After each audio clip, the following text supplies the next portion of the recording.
News this week, don't we, Greg? Oh, I suppose we do. There are two big events this week, one expected, one unexpected. The expected event is Tokyo Game Show 2020, and without trying to overgeneralize too much, TGS has kind of been shit this year. Kind of been shit. There are a lot of companies that were, doing what companies are supposed to do and talking about all the things they're going to have to show us, but they haven't really shown us anything of particular interest, at least as far as I'm concerned. The big Koei Tecmo Dynasty Warriors announcement was Dynasty Warriors 9 Extreme Legends. Not Extreme Legends, Empires. The other annual spin-off. Every other one is Extreme Legends. Yeah. This one is Empires for now, and they are ditching the open world formula, so maybe it will be something akin to the Dynasty Warriors game people actually wanted. God, there's so many fucking Dynasty Warriors games. I mean, I love these Musu games, don't get me wrong. Maybe I was just kind of hoping for, I don't know, Samurai Warriors 5 or something more fully featured, I don't know. It's Koei Tecmo. We're not going to see a proper next-gen Dynasty Warriors game until, 2023. And even then, they'll still probably release it on previous-gen consoles. Speaking of previous-gen, we saw some more gameplay of Resident Evil 8, or Village, whichever you prefer. Apparently, Capcom is still mulling over the idea of trying to get this game to work on last-gen systems. We'll see how it goes, but... Yeah, I guess you can't blame them. I mean, 50-some million install base. I'm not one of those people who's just going to be like a graphic snob, and if all the next-gen games don't look like roses day one, Obviously, you buy a new console partly because of graphics, but that's not the only reason I'm buying one. Making sure he's dead. I'm just swinging into the air at this point. Okay, let's see if we can get around him. There we go.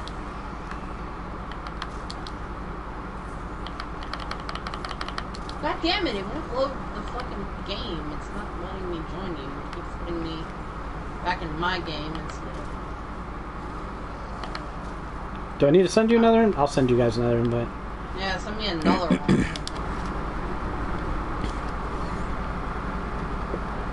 Well, no one likes shit invites. We saw more Final Fantasy 16. Apparently, this game has been in development for about 4 years now, and there's a really good quote. That was a crazy announcement. That was a bit of a surprise. I mean, I'm still not sold on the game. I made the mistake of going on GameFAQs earlier and seeing people argue about it. Apparently, there was a quote from one of the developers involved in the game, and I'm just going to paraphrase because I can't remember who said it or exactly what they said. But they were talking about how, yes, the game isn't done yet, and touching up the graphics is one of the last things you do. So it's going to look better when it's released. And he said, I've heard, especially from people in the West, that if the game would have looked good, they would have just said, oh, well, it's not going to be here until 2035, so it doesn't seem like we could have won either way. And he's not wrong. It's a little funny to see a Square Enix developer kind of just acknowledging the fucking endlessly toxic troll culture of gaming. Oh, the game's not pretty. It's going to be shit. Oh, the game's too pretty. We're never going to get it. It's like, do you want to fucking have a game, or do you just want to bitch about games? Because at this point, I'm not sure. They just want to bitch. I know. I'm doing them a favor by even giving them benefit of the doubt. Are you still having a problem, Rebecca? Yeah, I'm trying to figure it out. I think Ari made it in here.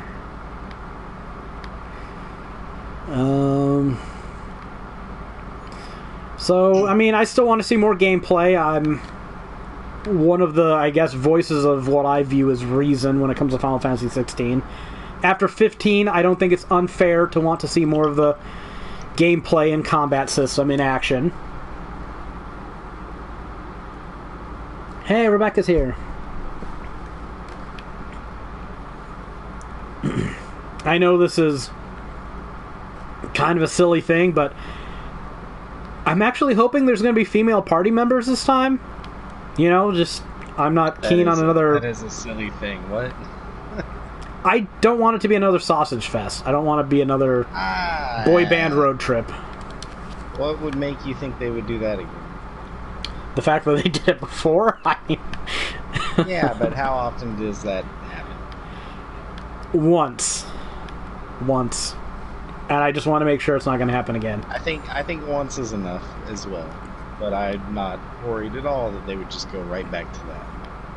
I hope you're right. You're... Like, who that would be insane. Like, who in that development team is like, you know what really works? You know what having really a bunch works? of bland characters that are undifferentiated. Yeah, but they all have to be male. Oh, man. God, we really hit it out of the park when we made Prompto tell the other guys his origin story. Remember that? So heartfelt. Oh, God. I remember playing that the first time, and I was like, That are you really really works. trying this now, game?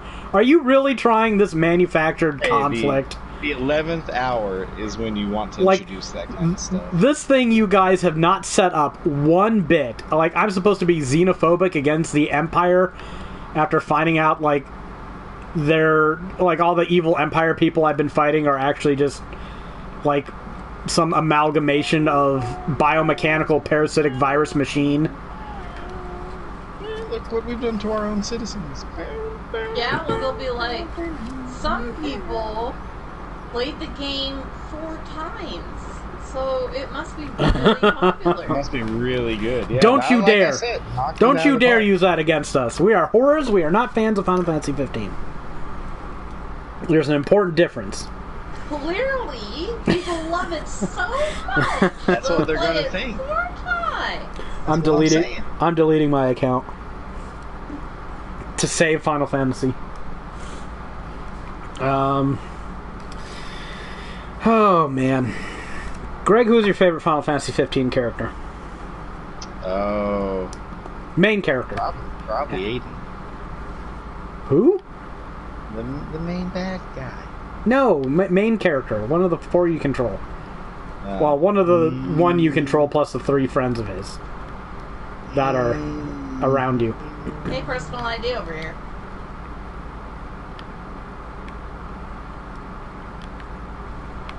I mean, probably Gladius. Rebecca, who's your favorite Final Fantasy 15 character? There's a Play chest up here. I've discovered a new recipe. Yeah, I do like him.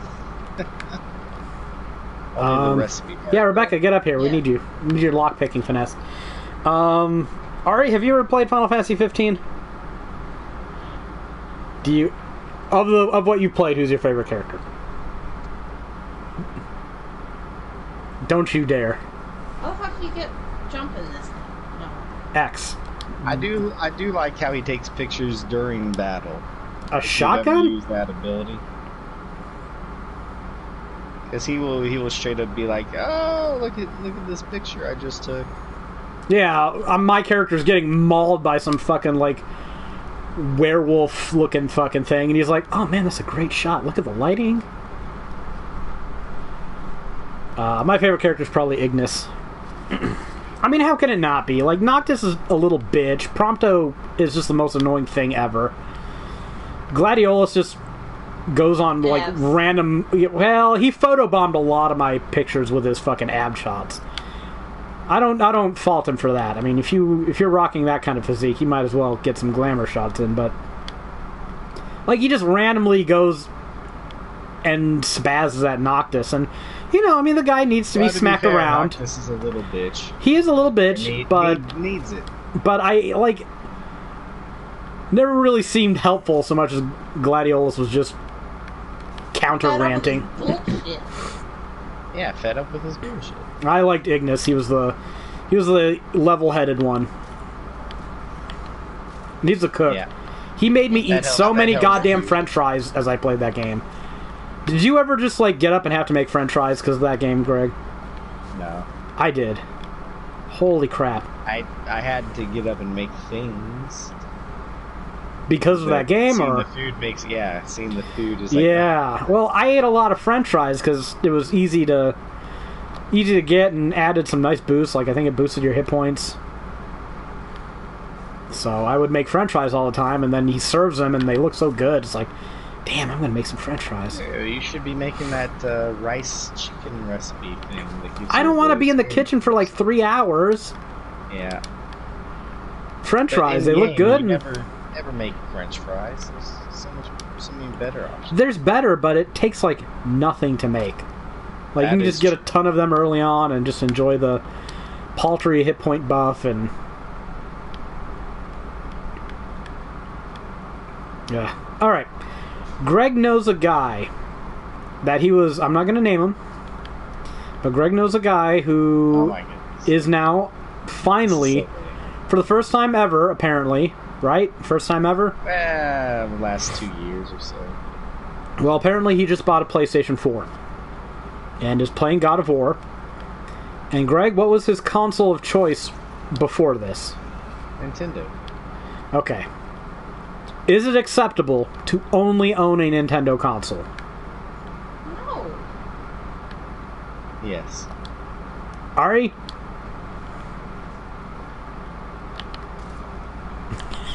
I'd say you could get away with that up until 94.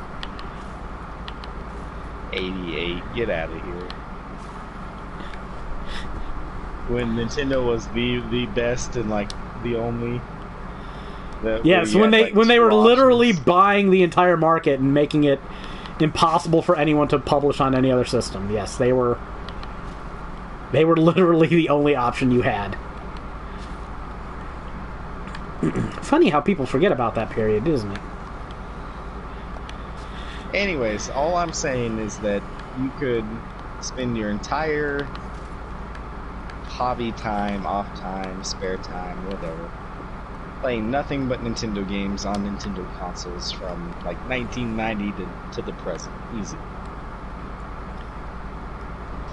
But why would you want to? If you don't care about graphics. If you don't care about anything new or good. And you like paying more money than you should. Well, I mean, some of those consoles aren't even that old anymore. Or expensive. This is something you can do. I mean, for the game. Alright. There's so many Nintendo games out there people don't even know about. I would say this is an unpopular position, but considering how everyone else responded, I'm going to say Nintendo is the only system that you can't get by with just owning. PC, Xbox, PlayStation, they've all got a much better array of games than Nintendo. Because Nintendo's not even getting most of the multi-plats anymore. So they're getting like the AA and indie games, but... I mean, from a pure gaming perspective, I would agree. But you could do it. You could do it, but why would you want to? Be playing games all the time. Like, even old people who only had a Wii are like, they look at the PlayStation games and like, can I buy that with a Wii? It's like, no. Well, what are we doing? Oh, I don't know. I jumped on a roof and now the game's kind of glitching out on me. Oh, man, these textures are popping. Okay, I'll come to you guys. You know what? I don't want to talk about this yet, but we have a really good segue, so fuck it, we're going in. Speaking of shitty companies buying other companies up, Microsoft purchased Zenimax Media for $7.5 billion on Monday, the day after the podcast, and I was shaking in my boots about the prospect of having to cover this titanic fucking acquisition, along with all the great, wonderful things that they were going to show us at TGS, but fortunately Japan came through and said, don't worry, we're not going to burden you by showing you anything interesting. So yeah, that means... This is clearly the biggest news. By far. Like, not even contestable. You know, all of the new console stuff, it's hard to say, but this is definitely the biggest gaming acquisition I recall. Like, what even comes close? No, this is way bigger than Minecraft. It's the biggest thing since Minecraft. That's true. Like, what would be the biggest acquisition? Like, Blizzard and Activision merging? Yeah, probably. Is one of the few things that's actually comparable. So yeah, they bought Zenimax Media. This includes Bethesda Game Studios. This includes Arcane. This includes id Software. So that means they have a bunch of IPs under their umbrella now, which includes... they got Doom, they got Elder Scrolls, they got Wolfenstein, Fallout, Dishonored. They got Prey. It also means that Microsoft owns at least one game that is going to be a timed exclusive for the PlayStation 5. Deathloop. At least two, but I know Deathloop for sure. So yeah, that's Ghostwire Tokyo as well, I think. Now there's a lot of implications to this. The first is the probably justified fear that these games are going to be exclusive to Xbox. At least some of them will be. Should be the first thing people think of. I'm not sure that's necessarily going to be the case, but it's definitely high on the list of probabilities. You got to keep in mind, Microsoft bought Minecraft. What was it, back in 2014? Mojang, whatever. Functionally the same thing. And they put out Minecraft Dungeons this year on pretty much every system they could. So clearly they weren't too keen to hoard that IP. At least they haven't yet. Yeah, and it's on the Vita and it's on the PS4. I mean, to be fair, like, a lot of the original ports were already in the works when they were acquired, and Microsoft has committed to keeping all the current deals in place. So PlayStation 5 seems like it's going to be getting Starfield, because it was already announced for the PlayStation 4. What else it's going to get, that's up in the air. Elder Scrolls 6? We don't know. I mean, if you're a PlayStation owner, you can hope for the best, but I'd expect the worst. I think there's also hope for Sony fans that Microsoft is doing this to bolster Game Pass, and they seem less concerned with exclusives. That said, from where I'm sitting, I tend to do a count of games I want for a system. And I said, we've got the podcast to prove this. I can't even fucking pretend otherwise anymore. I said Microsoft needs more exclusives. They need more first-party games. Specifically, they need more RPGs. Now, I would have preferred they take that $7.5 billion and actually build some fucking studios for a change. But if this was probably easier. Well, just like easier. I mean, and then you're getting some known when they got Obsidian, what's the first thing we said? Good. Probably one of the best buys they could have done. Good. Right? Yeah, and something to keep in mind, this is a little bit of a tangent, I'll return to the previous subject, but a lot of people are freaking out about this. After Microsoft bought Zenimax, a lot of people were worried, like, well, who are they going to buy next? Are they going to buy Sega? Or are they going to buy... I thought it would have been funny if they would announce they bought Square Enix at TGS. That would have just made some people I know have conniption fits. You know who you are. But there's something to keep in mind. This was not a hostile takeover on the part of Microsoft. This was something apparently Bethesda consented to, that they were okay with. They wanted to be purchased. And that's just crazy. It still blows my mind that this even happened. They're such a big company. Yeah, $7.5 billion. Like, that is... I think that's even bigger than the LucasArts acquisition, right? It's got to be like the biggest one yet. I think so. I think this is close to like the combined value of LucasArts and Marvel. Like, yeah, doesn't it still blow your mind? It's fucking huge. But to be fair, like, if you remember the LucasArts thing, he picked Disney. Yeah, he picked Disney because they had enough. They had a deep enough wallet. The highest bidder, right? In hindsight, maybe you should have been more discerning. Yeah. Well, he picked them because they collaborated on a previthey project and he liked them. I mean, I guess they totally shit the bed with future ones. It wasn't the highest bidder, but they paid enough money anyways. And then they totally fucking shelved his ass. They're like, oh yeah, your opinions are nice, but you're the guy who came up with midichlorians, so we think we're gonna say go away.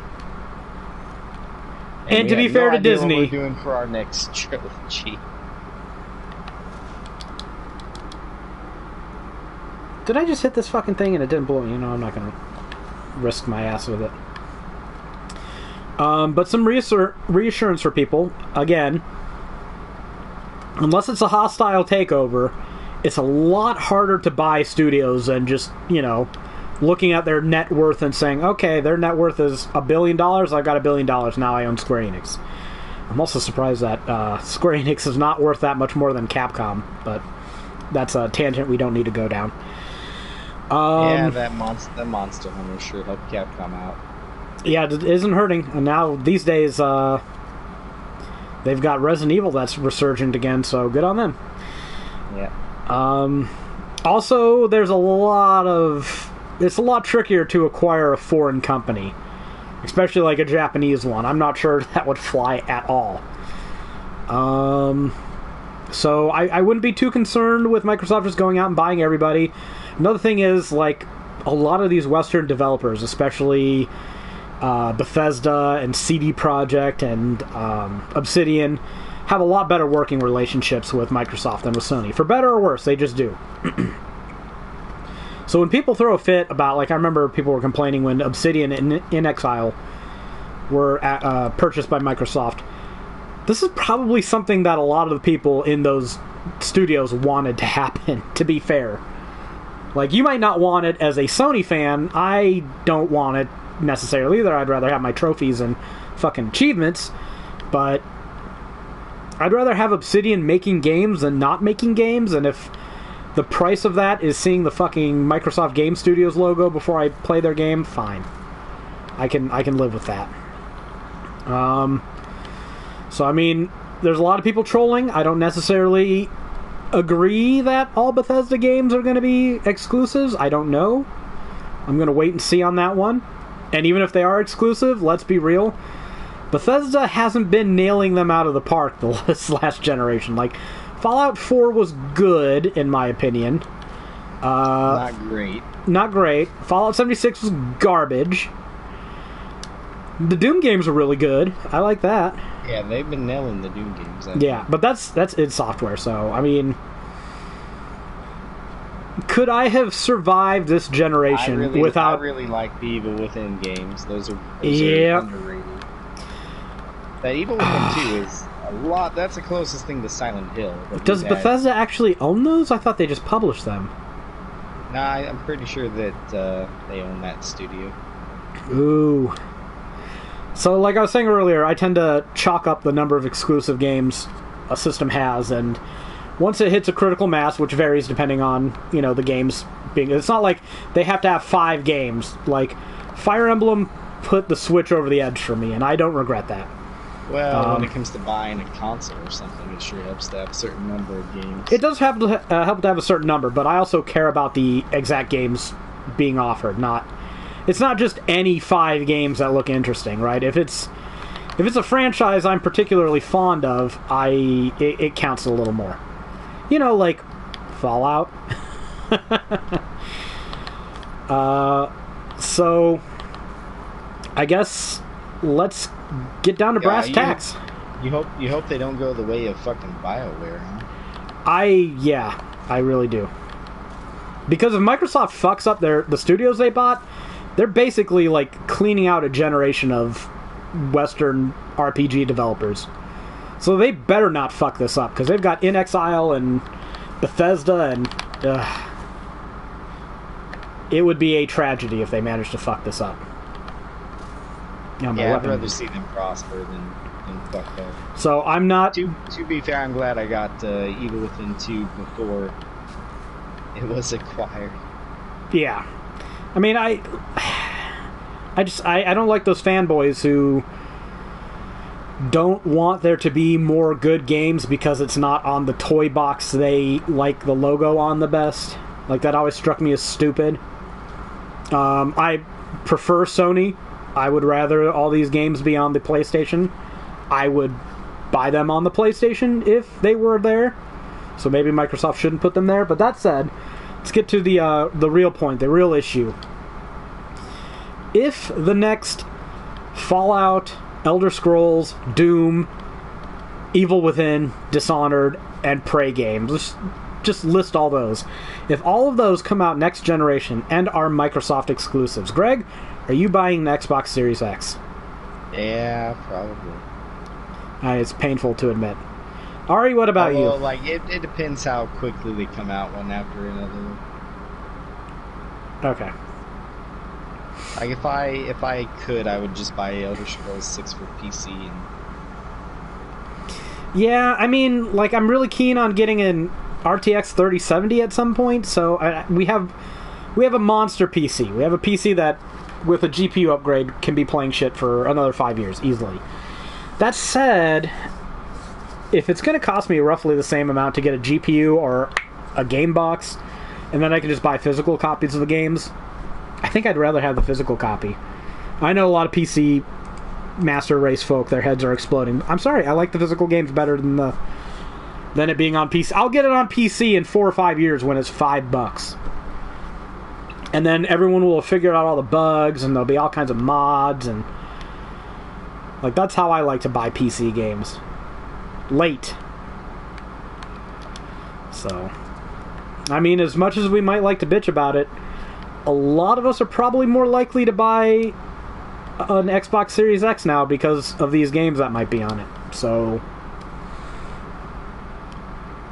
I still need to get an Xbox One. Do you really need to? Well, I mean, I actually have 2 Xboxes. Original or 360s or what? Original. I got a 360 as well. I had one, I mean, but just for collecting. Yeah. See, there's just absolutely no reason for me to... Are they? Yeah. Regular Xbox? Oh, regular Xbox. I'll look at what the price of an Xbox is now. I mean, if you're paying more than like $30, it's...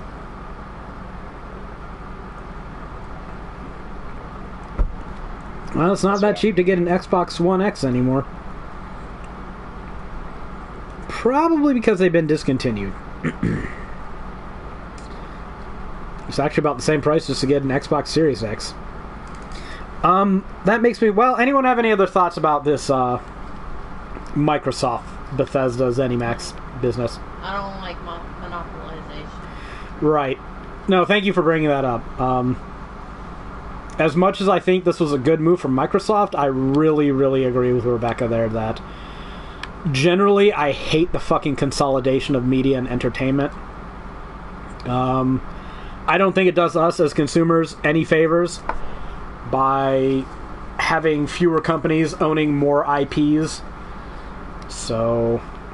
But to be fair, Sony just ran away with quality third-party titles last gen. It was so fucking unbalanced. But now I'm looking at it and I'm like... I think Microsoft saw that and was like, holy shit.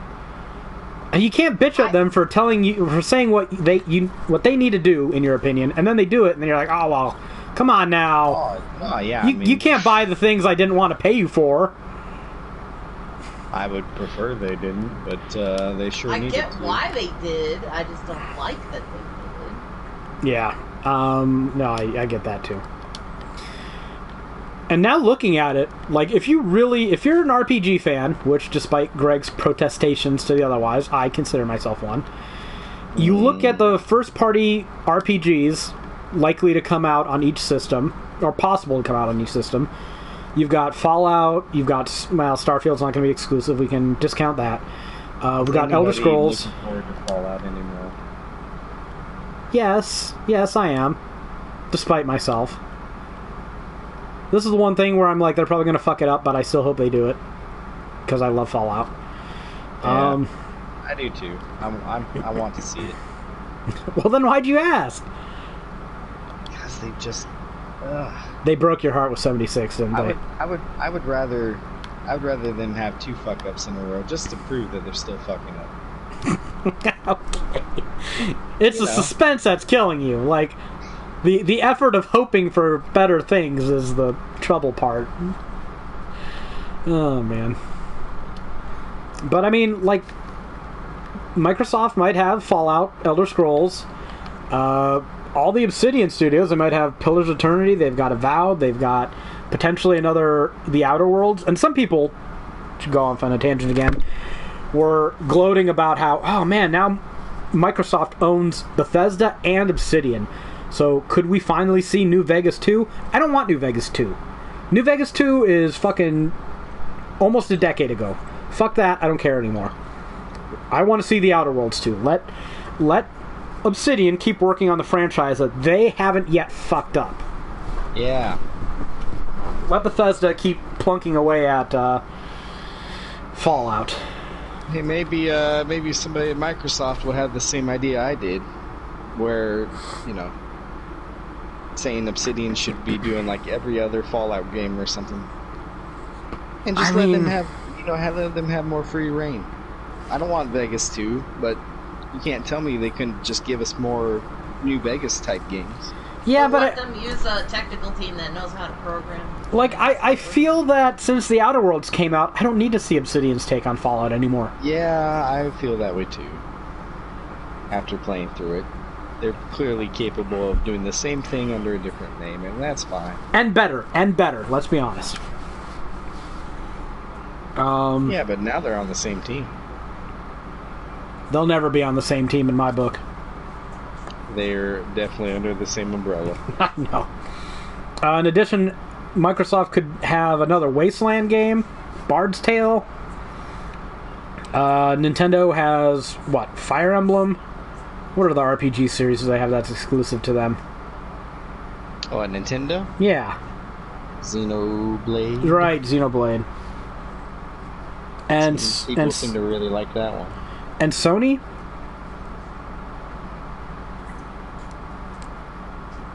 I mean, yeah, that's right. They don't have any fucking first-party RPG studios, do they? Maybe Horizon, right? Anything out of Japan? That's the thing. Sony is lucky that they de facto get the Japanese market, but like name a JRPG that's probably going to be just Sony, or Sony and Nintendo at worst. Yeah, that's the thing. Like they tend to go off Nintendo eventually. I mean, but that's fine. I don't care. Yeah, okay, that's fair enough, I guess. But the thing is, they don't really do much in the way of first-party RPGs, if you think about it. Like Horizon is the only one I can think of that they did this whole last gen, right? It's first party? Yeah. God, my cat is so fat. You're fucking chonkers, aren't you? Oh, what's happening here? Is that how she keeps destroying your, or like knocking down your modem and shit? Fuck to me. Oh yeah, she's a chonker. I mean, if we're really thinking about it, and I know, like, Sony has a lot of sweetheart deals. They're getting the Final Fantasy shit, and I was really expecting Square Enix to kind of go the other way, but no, Final Fantasy 16 is going to be exclusive to PlayStation consoles, apparently, so after Microsoft was able to get Dragon Quest XI on Xbox, I was thinking maybe they finally struck a deal, but that doesn't seem to be the case, but there's one of these suicider assholes. Oh shit, yeah there is. Well, I managed to trigger him without dying, so that's gotta count for something.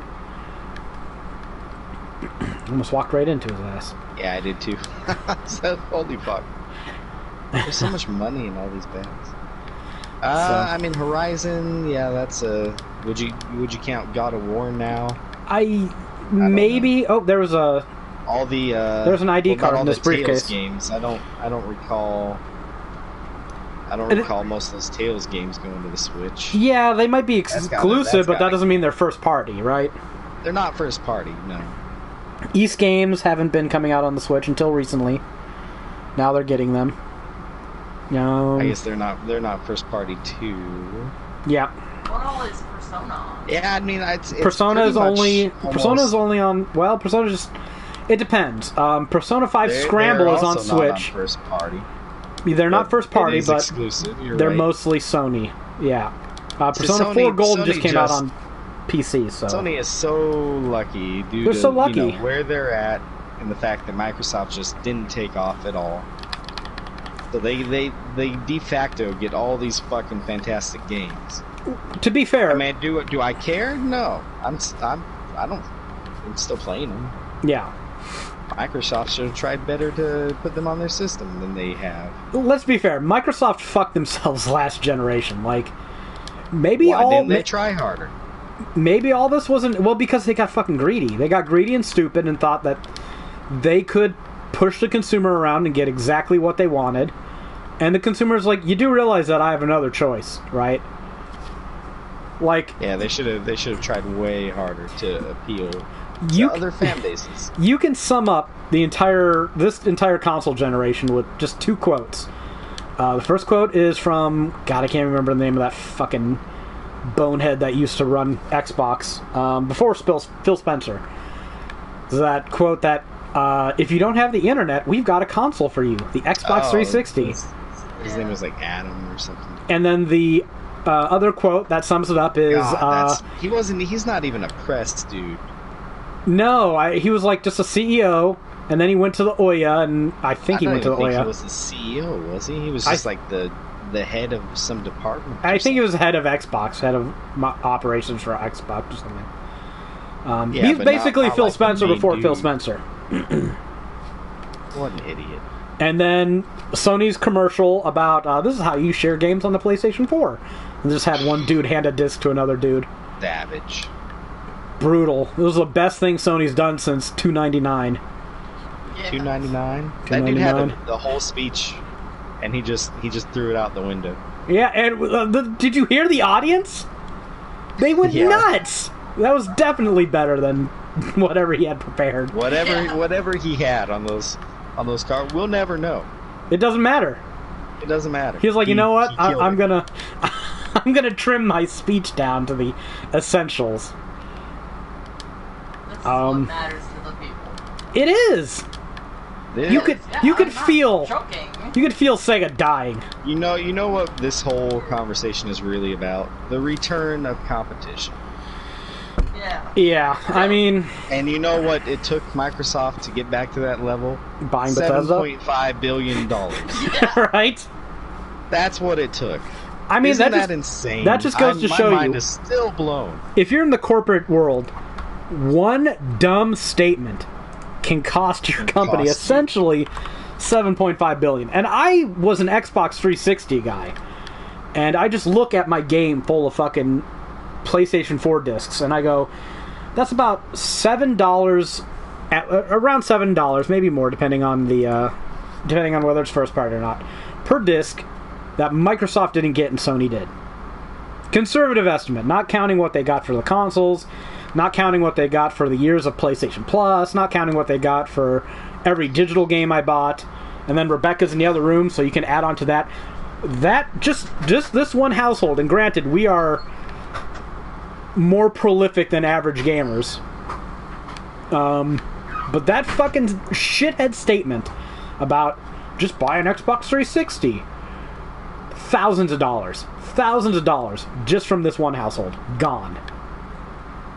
And then to lure me back, which they didn't do this whole last gen, they had to buy fucking Zenimax Media. Jesus shit. $7.5 billion. $7.5 billion to make me go, oh, maybe I'll buy an Xbox next gen. Okay. Hey, you can't say money doesn't solve problems. Well, it can. It definitely can. You know, money can't solve problems, but not having money does create them. Oh, okay. I didn't see that there. Oh, I appeared and I died. It's on tape. Everyone saw that. Now I'm back to life. Apparently I didn't die. I just nearly died and now I got back. This game does not know how to fast travel people. All you guys need to buy fucking medium med kits so we can revive each other. Because we can revive each other. You just need a fucking med kit. So I expect everyone here to buy 100 medium med kits. Because you have the money. Duly noted. Can you carry 100 of them? I'm sure you can, yeah. I got like 70 of them right now. Plus, there's a trophy for using like 50 med kits or some nonsense. Oh, I'm buying them. Well, I accidentally used like 5. figuring out how to jump. Nothing wrong with that. So, Rebecca, here's a question. I don't think you care enough to get your own X-Sex at any point, no matter what games come out. Can we? I know we probably already talked about this. Their goddamn naming convention. Oh Did you see that meme I sent you, Greg? Yes, and that made me Admit it, think that's about great. It again. It is pretty good. That was It is, shared by but you know our what? programmer on Gamer Guides, by the way. How many medium med kits are $200, and I got like $40,000. So you guys should buy like 40,000. How about you buy me assume- 100 of them and then drop them? Who sells I assume you have the same amount of money I do. No, I had about 20,000 last I looked. Well, then buy half. Oh the no, I'm amount. at 30,000 now. Okay, never mind. Who sells them? That dude in the downstairs? Yeah, this dude in the room.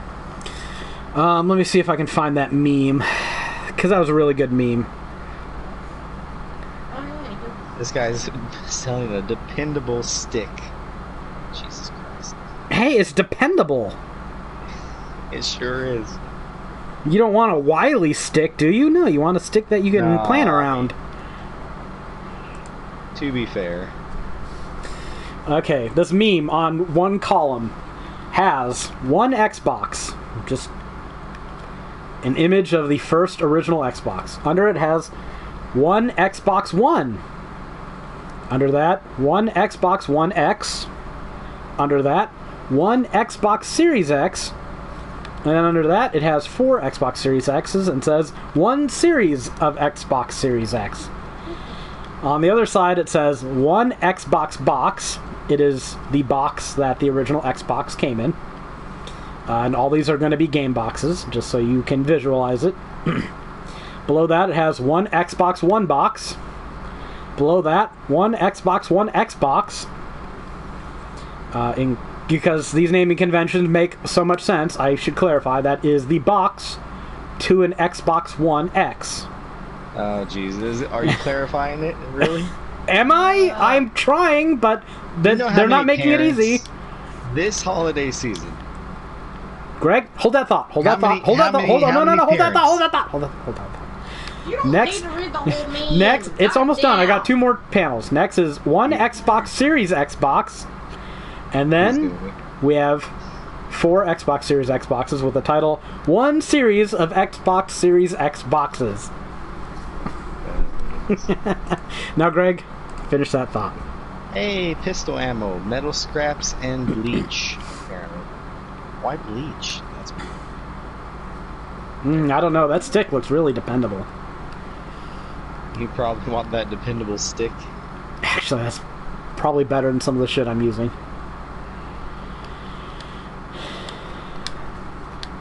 Greg, finish your thought. How many parents are going to be just so fucking confused? Where is it? Where is it? Where is it? Where is it?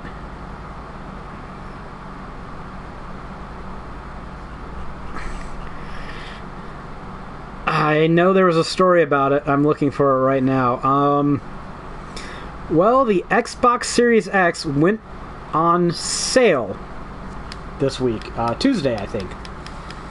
And sure enough, on September 23rd, 2020, GameStop put an article. I noticed this a bit earlier than GameStop did, and it looks like GameStop is trolling forums for their news, which is not surprising. Sorry, GameSpot.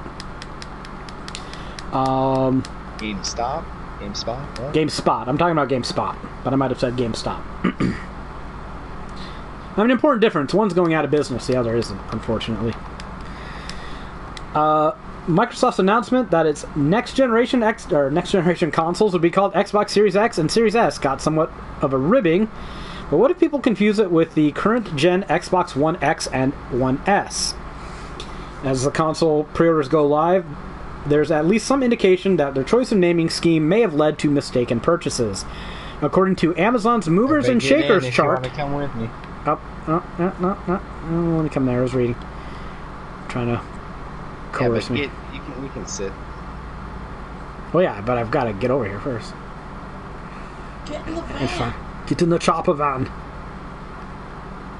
Gin storage. Where's the seat at that I can get in? decide. You gotta wait for the pro. Sit There by it is. Ari. There it is. Hey, Ari. I According. sit in the back by myself. Okay, according to Amazon's Movers and Shakers chart in the video games category, sales of the Xbox One X, that's the console they released in 2017, surged by 431% yesterday. These kinds of percentage-based charts can be misleading, but that kind of sudden surge at least suggests that some consumers may be buying the system by mistake, intending to pre-order the next-gen console. Oof. So... A lot of disappointed kids on Christmas morning. Yeah. Yeah. So that does appear to be a thing. But I mean, Mom, I already have this. You know what? You know what? Do we have this all backwards? Are they low-key brilliant? I mean, Finishing up that stock, are they? right? Yeah. I mean, are we the dummies? We might be the dummies, guys. I don't think it's dumb as much as we expect too much integrity from corporations. Somehow we still expect this. No, get out. I need the distance one. No, he's actually going to get out. You better get ready, Ari. He takes these achievements seriously. He will. How Then do why I? didn't you drive to the lighthouse the rest of the way, like earlier? Well, you abandoned the truck just out of nowhere.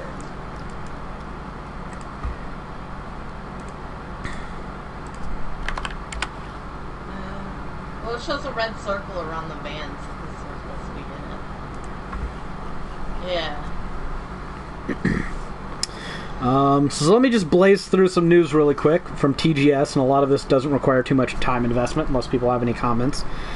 Panzer Dragoon Remake for PlayStation 4 launches September 28th. Anyone going to be picking up Panzer Dragoon Remake? I have no comments. With its trophy for playing 100 hours, even though it's like a couple-hour game.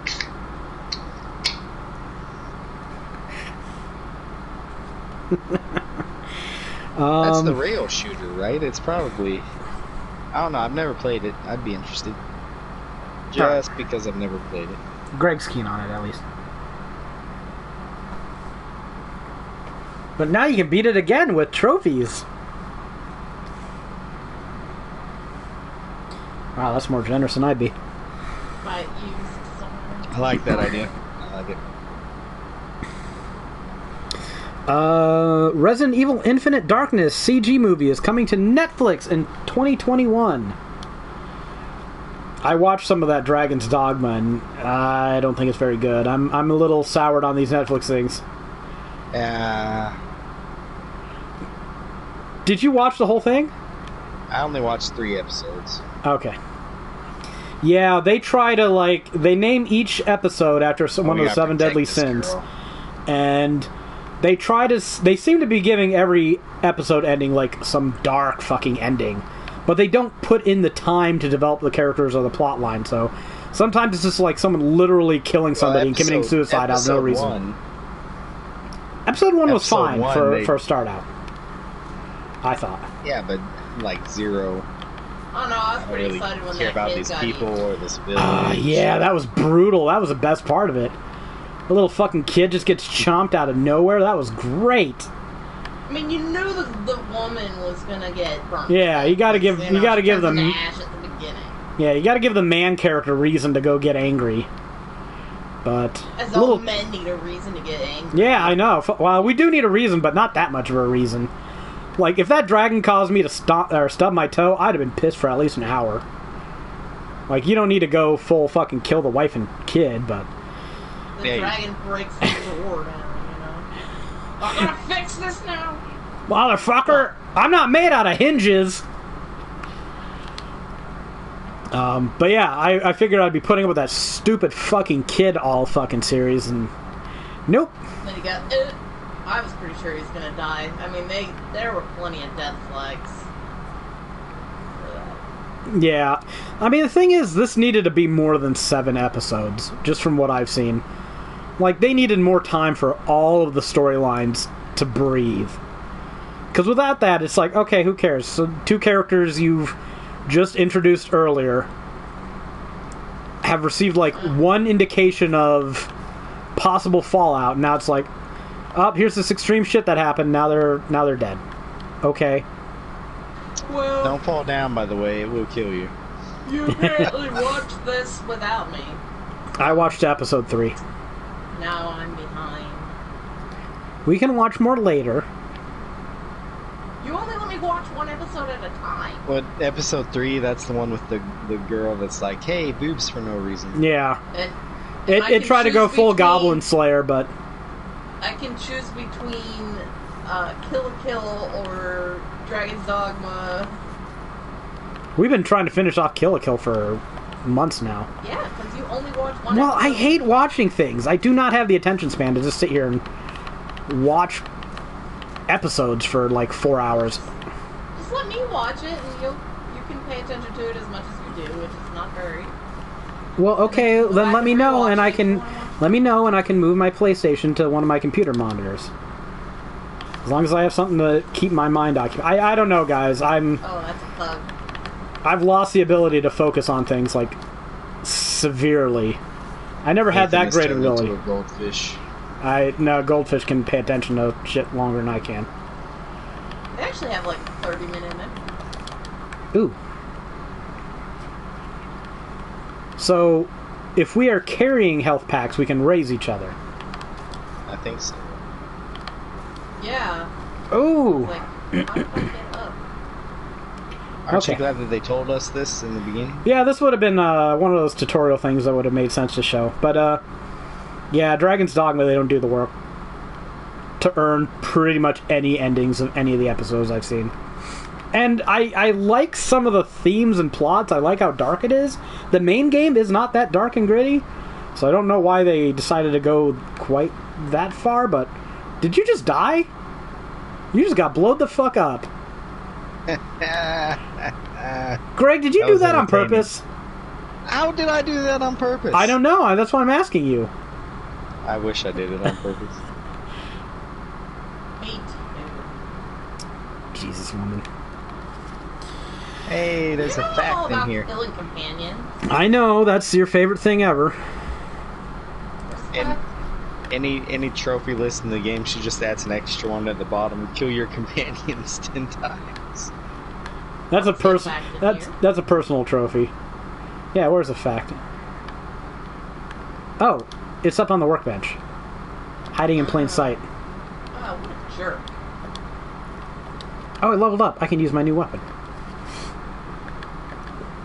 which isn't all that interesting, but it's new, so.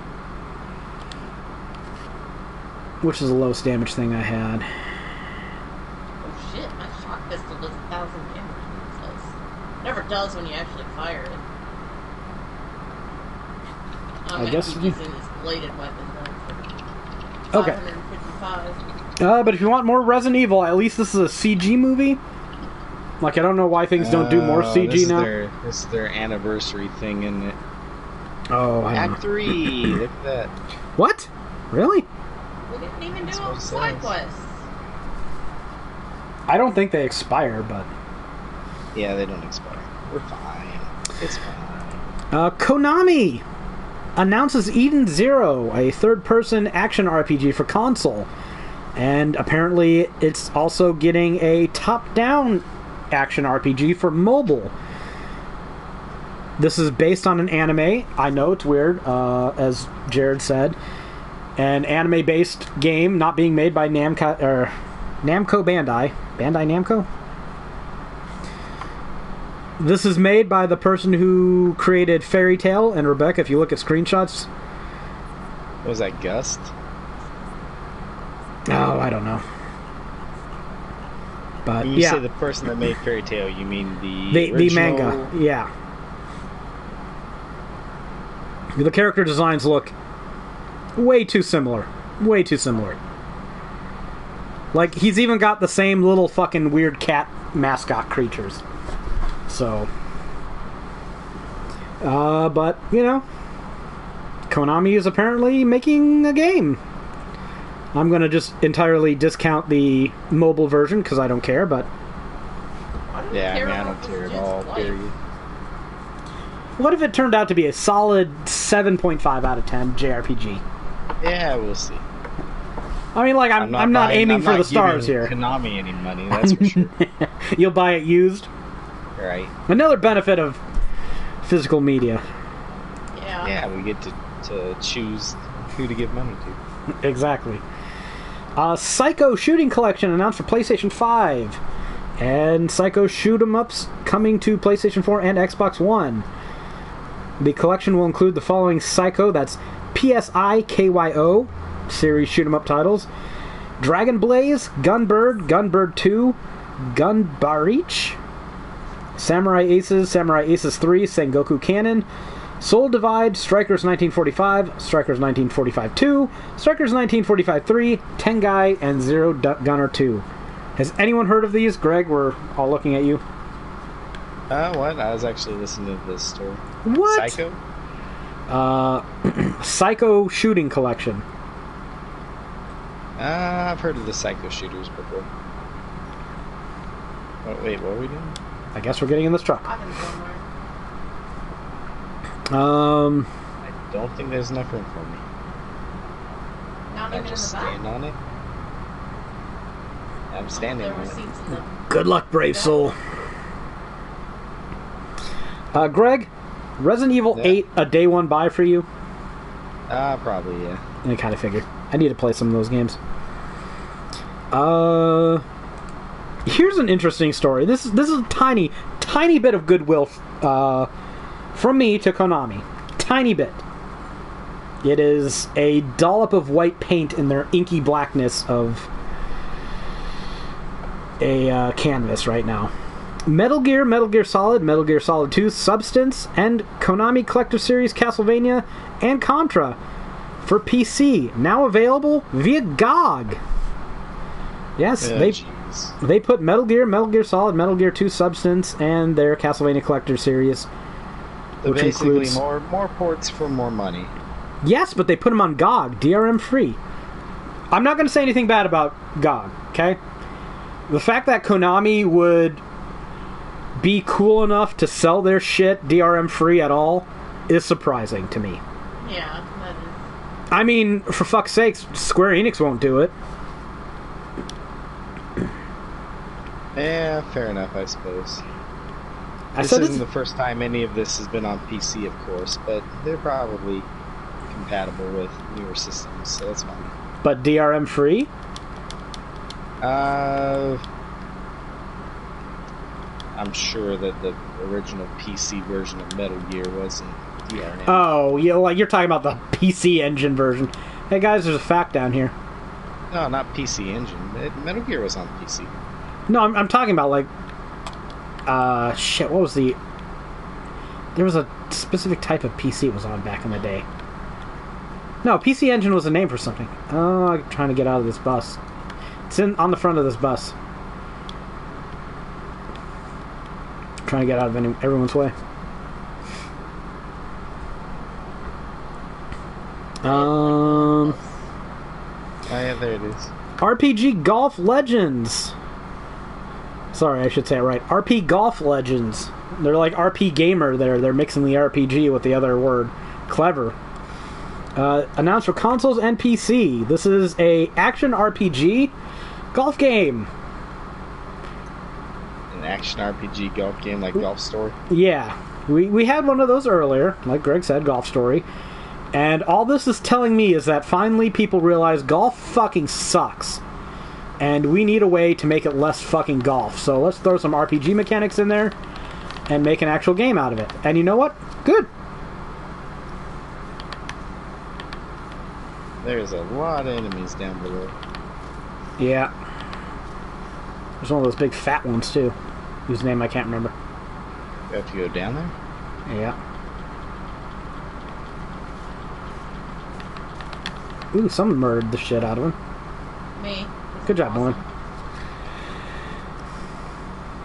Now, if only somebody would do that for baseball games.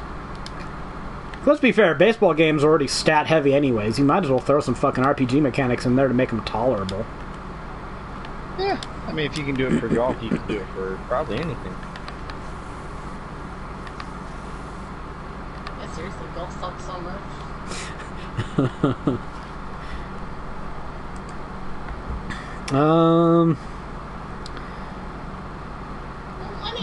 Dragon Quest, good. You motherfuckers should have smothered it in his sleep decades ago. Or killing golf. Like with everything, millennials are just doing what boomers were too lazy to do. Dragon Quest 11. Too rich to do. You know, too stupid to do. Whatever. There's a lot of faults that boomers have. Millennials are killing the restaurant industry. Yeah, good. Millennials are killing engagement rings. I'm sure the De Beers company will have to fucking find another scam to make their money off of.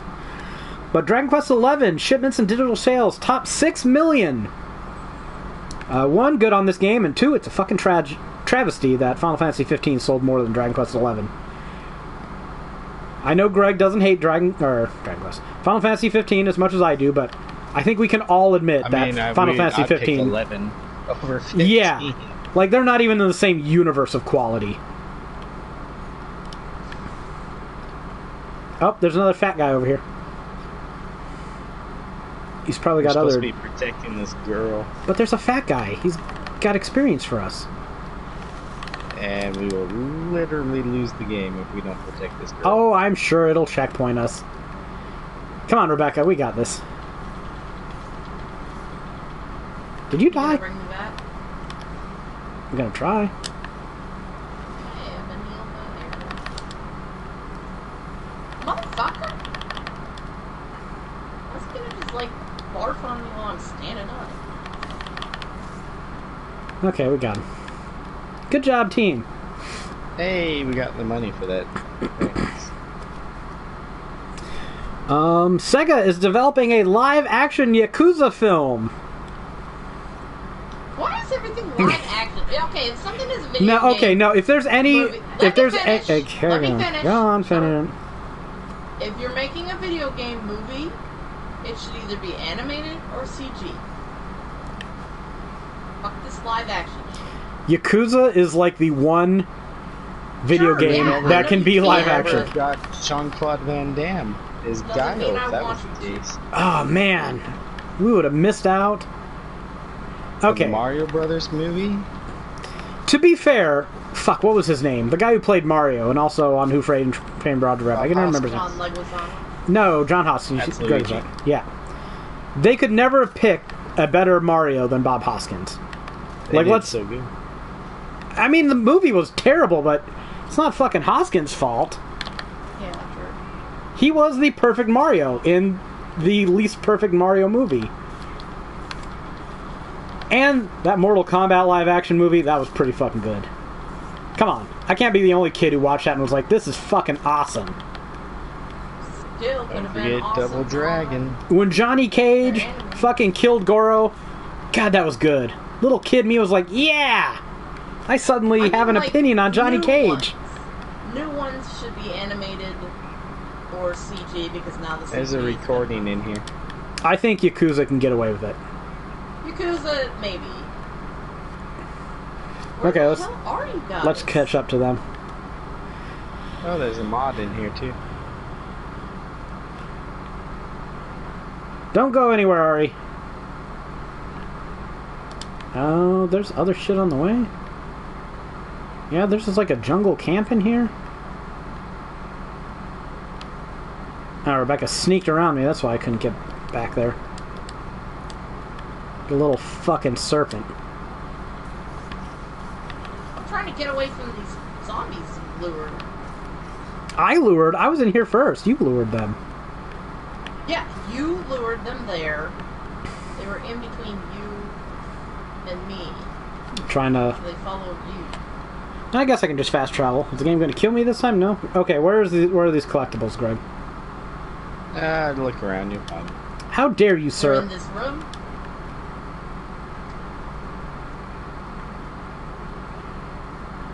Oh, there's a recording right there. Now I just got to find this Planned mod?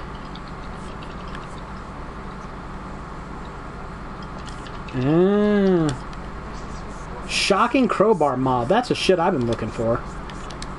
Alright.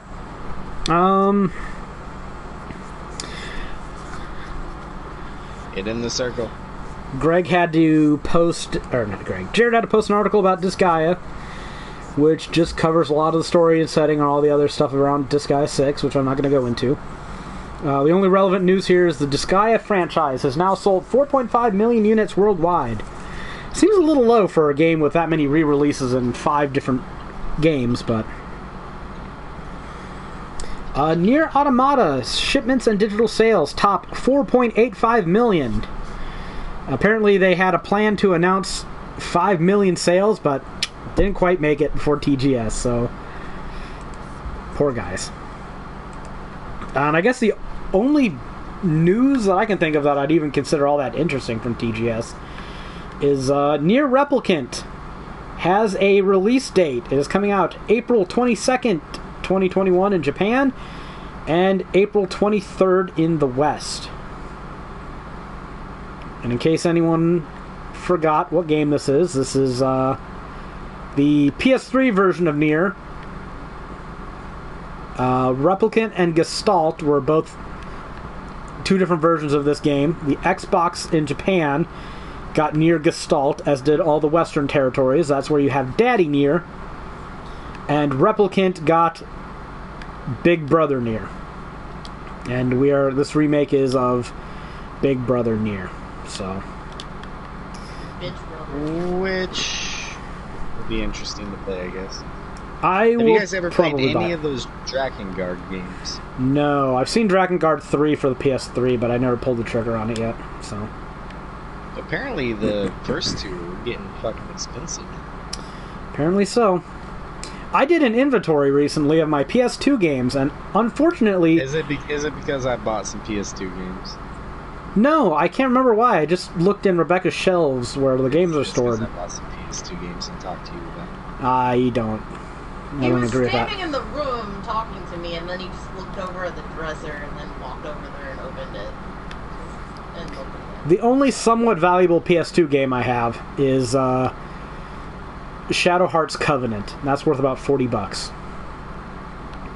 That's worth more than that. I have the first Shadow Hearts, and unfortunately I have Xenosaga 1 and 2, but not 3. Damn. I mean, I didn't have the money to just throw at games back then. Covenant is worth about $70. Really? It's not complete in box. It's a used game, so it has a... Apparently, whoever sold it to GameStop that I bought it back from, $40. It has like a color printer fake hey, I found an box ID. art. Buy me. I'll stay here. Yeah, it's probably worth about 40. It says $45 loose. Yeah, I mean, it has the manual. It has the case. It just doesn't have the original box art, which is a shame. And unfortunately, my Shadow Hearts 1 doesn't have the manual, so... Alas. I mean, I bought used games back then. I would go into GameStop, I'd see something, I'd buy it, and... You get what you get, right?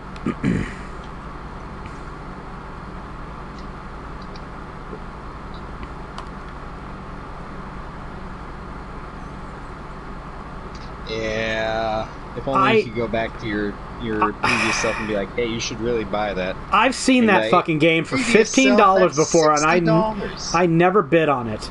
It's like, hey, you should really buy that. Dude, $15 was a lot for me. I remember Rebecca and I... The ID card? I didn't see the ID. It's on the bed or something. Oh. I was just following everybody else. I remember early on into college when we just started living together down here, I through the power of campus internet, was able to rediscover some old games that I had seen, but I never really looked up that much for whatever reason, and I didn't start becoming interested in actually buying a lot of games until college, and then I didn't have the money. So one of the games I decided I wanted to have was Planescape Torment, And for whatever reason, at that time, there hadn't been that many re-releases of it. There was something of a fucking drought of that game. And it was, what, $80 for copies of that? Like the Walmart double jewel case shit they had? $80. Yeah. Oof. And then I remember we were able to find it somewhere for like a collection that had it for 15 or 20, and we jumped on that. And that was like big money for us at the time. Like, we were living in a goddamn bona fide slum. Like, I mean, the door didn't seal properly. You could see daylight from the bathroom floor. Like, it was a shithole. Mice everywhere, roaches everywhere. Yeah. It was bad. Neighbors always blocking up the shared sink pipe with like pumping grease down it. Yeah, some fucking guy that lived next to us was really into college basketball, and he'd just sit there and scream at the fucking screen.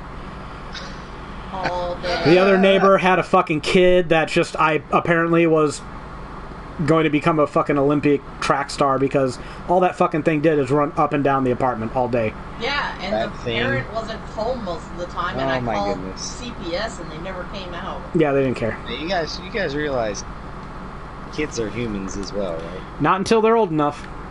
Oh my goodness. Yeah, well, if the child... Okay, this was like a 2 or 3 year old child that was left in the house by themselves a lot. These Oh, yeah, houses. Yeah. In these dangerous-ass apartments. Filled with mice and roaches and... Oh, there's a chest here. Wait, are you guys not with me? I don't know, what man. the fuck are you doing? I was looking for a merchant, but apparently they don't have one here for whatever reason.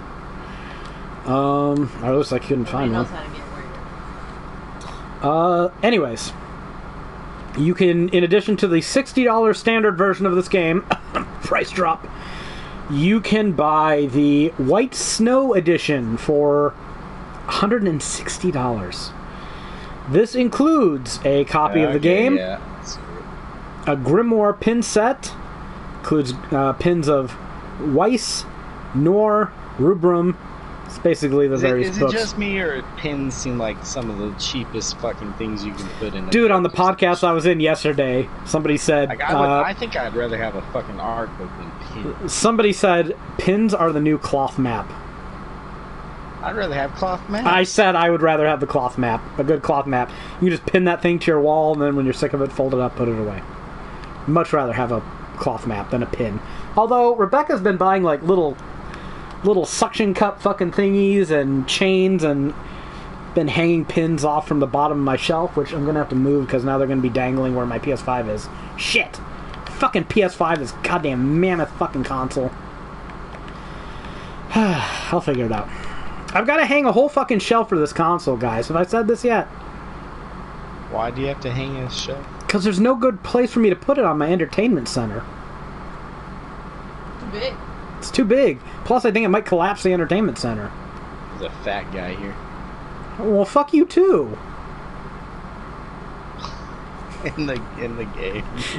There's some fat guys outside of the game too. And we have feelings too, Greg. Do you? Yeah, we feel bloated, Anger. constipated, Are fat fat. guys people too?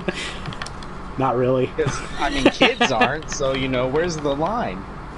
At about You're only a human if you're old enough and skinny enough. at about 16 years of age. That's when the line, like the start is and 16. under 300 pounds. The cutoff is 60. Are you gonna go fucking tell what's his name, Bjorn Halfson, that he's not a fucking human being? Listen, if He's you not. don't Go meet tell- these conditions, Well, that's true. That's true. you are more like sea life. Are you disenfranchising yourself, Greg? I'm under 300 pounds. How much under 300? Enough? Spitting distance? I will He's never like be. $2.99. I will never be over 300. $2.99. 299. Anyways, let me finish with this shit. 300 is a lot of weight, man. Are you crazy? I think most people are probably under 300. I mean, I'd hope so. This game comes with a script set, a set of 7 books encompassing the spoken script of the game. I don't know why you would want to read the script of this, but whatever. Yeah, that's interesting.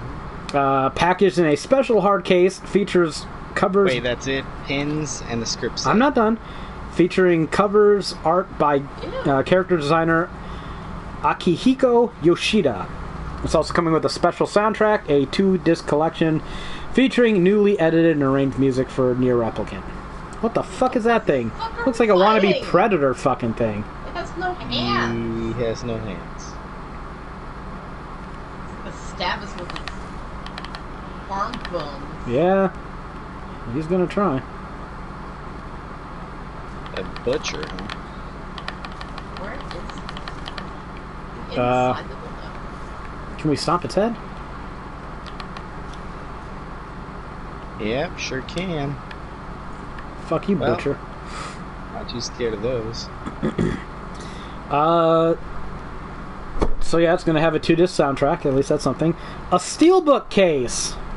Hey! And a Lunar Tears collector's box. That's it. That does not sound like the amount of money they want for it. That does not sound like $160. That is true. Sounds like 80. It sounds like 80 to Hey, Bilge zombie. I am upset that I didn't get the black box collector's edition for Nier Automata. I think that was a far better value for the money. But this, I think I will skip on it and not lose sleep. Yeah. So yeah, still, I'll try to get the game when it's used. Oh, Papa Zeno says he has Xenosaga 3, lenticular cover and all. Well, that's worth some fucking money, dude. That's like 150, 200 bucks. Is he on chat? Now I gotta... He was on chat. Now I gotta go watch us, I guess. I know, no one wants to watch us. Brigandine, The Legend of Runercia for PS4 launches December 10th worldwide. How's he on chat? It says I'm the only one watching. Well, he was. I just looked at the image, or the message just now. I actually have that. It came in the mail from Limited Run Games. I am going to have it sealed forever because I got it a review copy. It is completely average. It's an average strategy RPG. Okay. No one should be overly excited for it. The All first right. I was gonna ask you how it was. Brigandine game is very expensive on the PlayStation. On the PlayStation 1. That's how long ago it came out. So this was just kind of revived out of nowhere? It's a new game too. It's not a remake. Wait, the first one? No, this new one on the Switch is a new game. It's not a remake. Okay, I was gonna say, like, why would they be releasing a PlayStation game after all this time? It is still weird that they released a new game in a series that hasn't been around since the PS1. Yeah, for 20 years? That's a bit odd. Yeah. The artwork is fantastic. The music is fantastic. The gameplay is just kind of like your average PS1 era strategy RPG. I mean, it's good. It's one of those games where, like, you level up a dragon and you change his class and he's like one of your hard hitters and he dies in a battle and you're like, nope, fuck that, reload. Can you make babies with people? No. No, then it's not a game for me. And you make babies with dragons. That's what you need? Rebecca. And that's actually a fair question, though. What was the question? Can you make babies with dragons? No. Yes. There's no making babies with anything. In my strategy RPGs, I want baby making. This is more the this is like the grand strategy genre, where you control X amount of bases, and if things die in battle, you just recruit new things, using the money you get from the bases you hold. Although, like, whenever you recruit something, it starts out at level 1, right? So, like, so you don't want to lose your veteran unit because, Yeah, exactly. That makes sense. Yeah. It's fun enough. Dun's Greed. Also, thankfully, well, really quick, you have Go on. commanders, right? You have up to 3 per battle. Each commander has... Oh, this is a bad guy. You guys seen this? We gotta kill this fucker. The one that just, like, died? Each commander gets like 4 to 5. Each commander gets like 4 to 5 units, so you're literally controlling like 15 people against the enemy's 15 people. These battles are huge.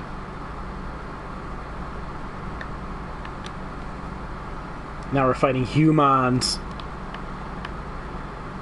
which is the least good part about this mediocre game. Oh, fuck, they killed me. God damn it. They may revive me. Save Greg, there's a trophy in it for you, maybe.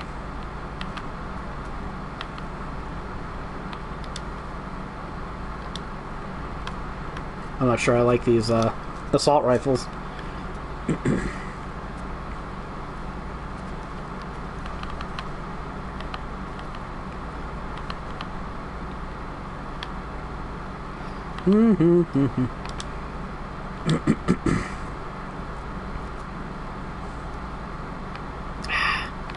There's a couple of them back here, so don't get too eager. Ooh, gotcha. Yeah, you don't like that, do you? Oh, how's that not hitting you? Good thing we got all these fucking pistols and pistol ammo from that one place.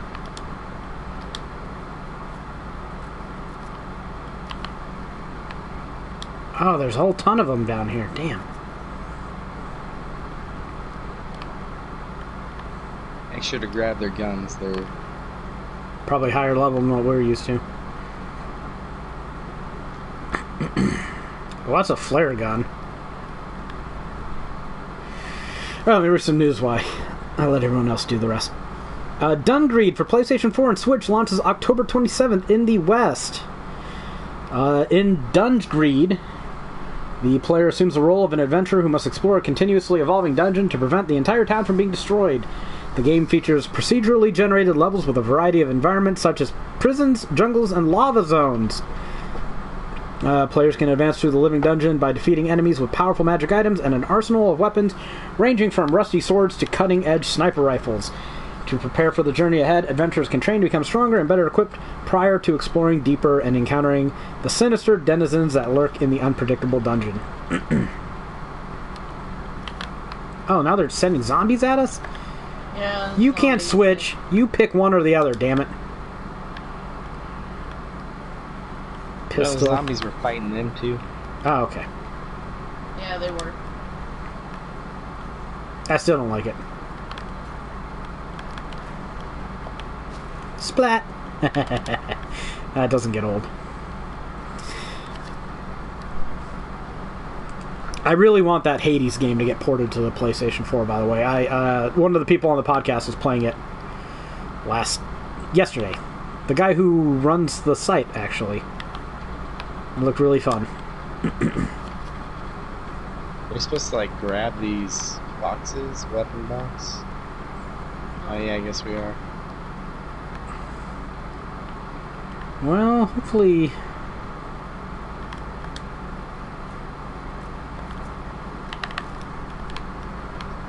Ooh, right on the ground. Get out of here. Anyways, let me keep reading some news here. Bravely Default 2 has been rated in Australia. Ready for it, Greg? I'm sure you're going to get roped into a guide for it.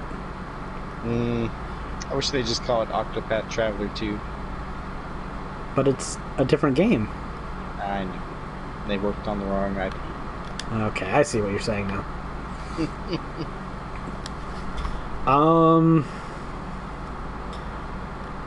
I remember playing this demo earlier this year. I wasn't too impressed by it. It seemed like a pretty generic JRPG to me.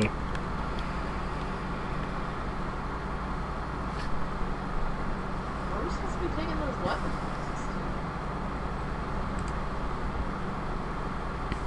Lifestone. She getting home from work? That's pretty late if she's...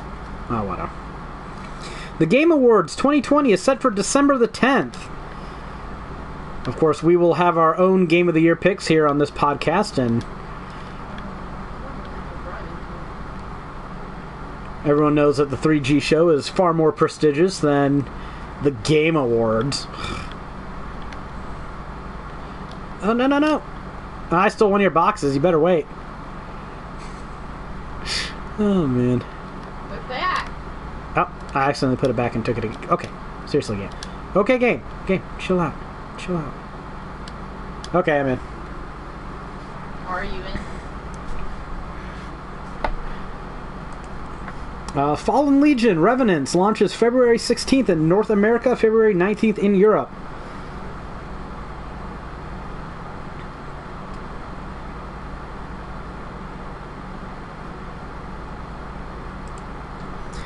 This game kind of looks like Darkest Dungeon in that it seems to be a turn-based game where all the characters are lined up and have different horizontal positions, different ranks. And everyone knows how much I love those games, at least the idea of those games, even though I'm not very good at them. So hopefully that one turns out alright. No Man's Sky Origins update is now available. This is probably like one of the best turnaround stories in gaming. Like, what even comes close? Final Fantasy XIV? We've got, this game released to a well-deserved critical and commercial panning, and I'll be damned if they haven't spent the time they should have spent on the original game, reviving it and making it what it should have been. The big news for this one, wow, there's a lot of stuff they added to it. I can just go over some of the things they added.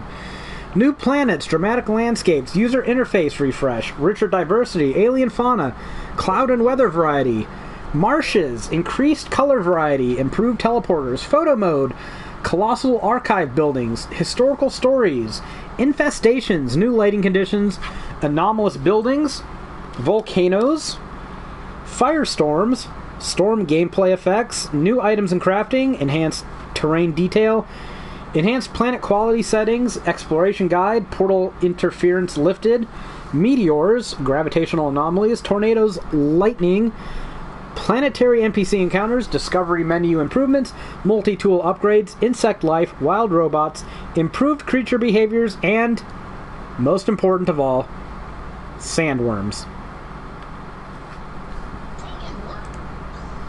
So it might have taken them a while, but they finally got the game, I think, to where it should have been at launch. And, I mean, it's easy to shit on them and say they should have just had that at the beginning, but how many developers have made a game that wasn't everything it should have been at launch and then just never gave a shit about making it the way it should have been? For example, Final Fantasy Crystal Chronicles.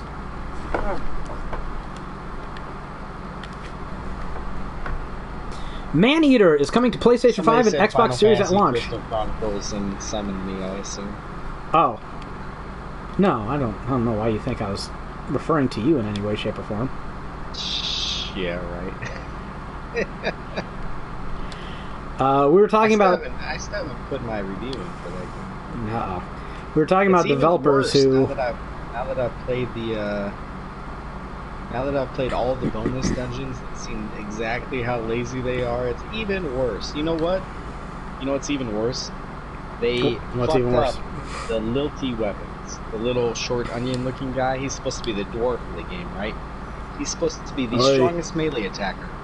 His weapons are all like max damage of 40, and like everyone else is like 90-something. Like, they fucked him up. Why would you do that? Because they didn't give two shits about programming this stupid thing. We were talking about games that make a comeback after being launched, especially if they launch in a condition that is not worthy of being launched at. That's definitely not Crystal Chronicles. Yes, we were talking about No Man's Sky. Getting the requisite upgrades it should have had to become a game worth owning at some point. You guys want to drive to this new place? Hopefully they have a merchant. I've not seen a merchant. I haven't even seen a workbench. I will get in the car and assume we're going to go somewhere. Or, is there a car? Where's the car? Oh. Yeah. Anyways, on next-gen systems, Maneater will get ray tracing, 4K HDR resolution, 60 frames per second, and new lighting effects. Users who currently own Maneater for PlayStation 4 or Xbox One will be able to upgrade to the PlayStation 5 or Xbox Series version free of charge. You hear that, Remedy? Even fucking Maneater is getting a free upgrade. Cunts. Yeah, seriously. Does this make me more likely or less likely to buy Maneater? It makes it more likely. What did you say, Rebecca? I was just gonna say, do we have it? No, we didn't buy it. We should have bought it at $25. I told you to buy it. Yeah, but we didn't have another game to add. I didn't want to pay the shipping at Best Buy. Could have gotten you a $10 PSN card or something, but... Yeah? That's smart. I hate paying for shipping.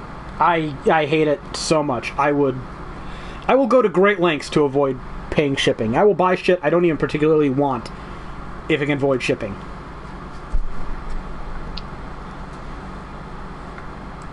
Oh, there's a support bench by that guy that was shooting us.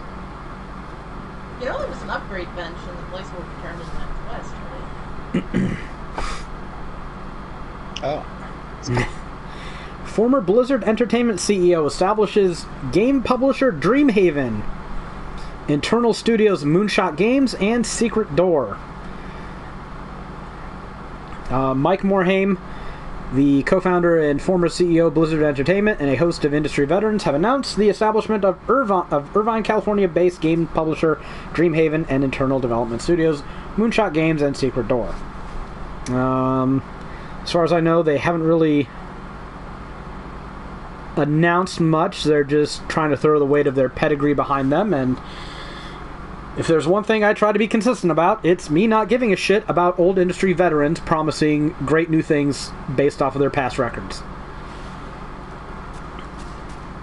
Oh, Jesus, I almost dead from that. There are a lot of fucking...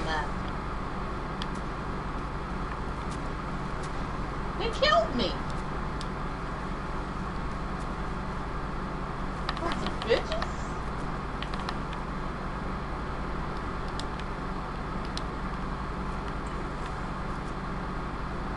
I shot the fuck out of that guy and leveled up.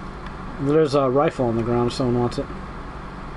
Yeah, we all got rifles for the reward for that quest, right? Okay, just making sure. I mean, I haven't had the opportunity to pick up that much rifle ammo, so...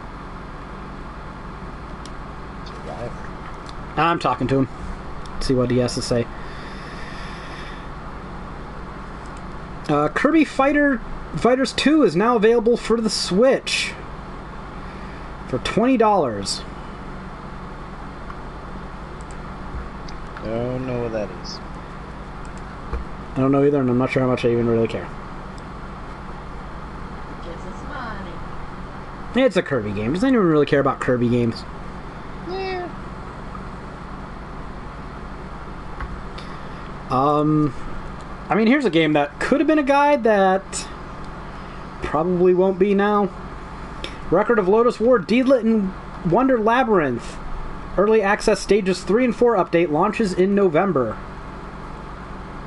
Oh, are we driving somewhere? What are we doing? I was just trying to get the car and stuff. Ah, okay. I don't know, it says we have to go so. I should actually download this and play the next few levels. I already bought the game, so...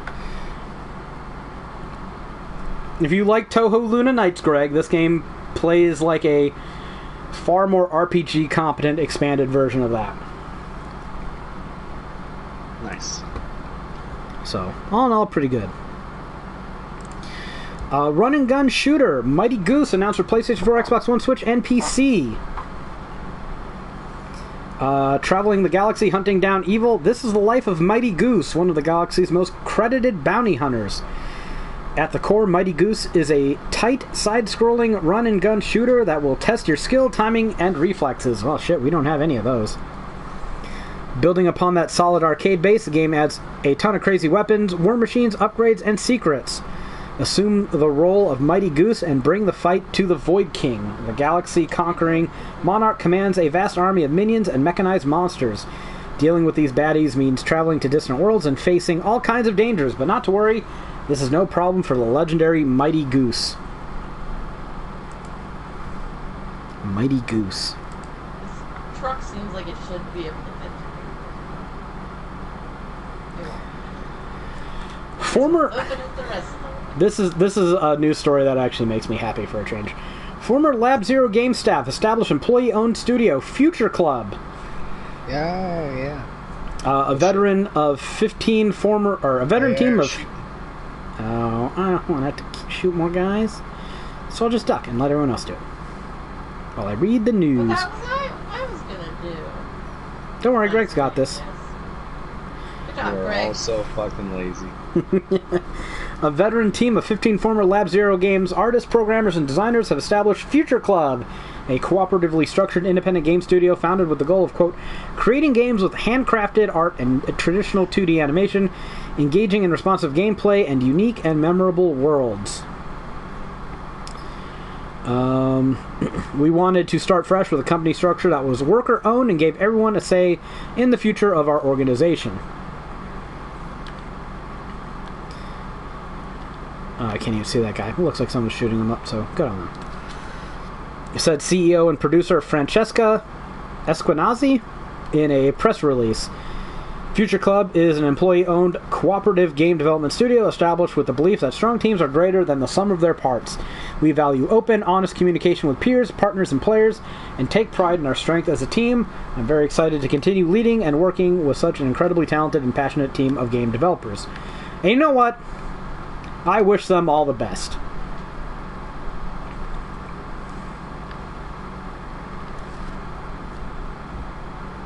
Yeah, that was pretty cool to hear. I like that. If your boss is a dickbag, hopefully you have the ability to go and start a workers' cooperative version of your own shit too. Oh, I don't even know how to get up here. Oh, gotta climb this ladder. Okay. CyberConnect 2 is working on a new original RPG series. CyberConnect 2's Hiroshi Matsuyama was not announcing a new RPG series, but rather reconfirming the previously announced Senju no Fuga, Fuga Melodies of Steel for PS4, Xbox One, PC, and Switch. Good job, Silicon Era.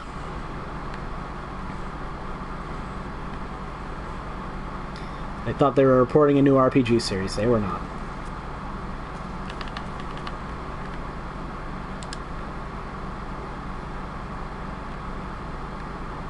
Pistol ammo. You motherfuckers need to start dropping some rifle ammo, because I've only got 17 rounds left. Can you buy some at stores, or do you have to craft it? Probably buy it. I mean, if they ever have a merchant. I only know how to craft pistol ammo. Well, this might not end well.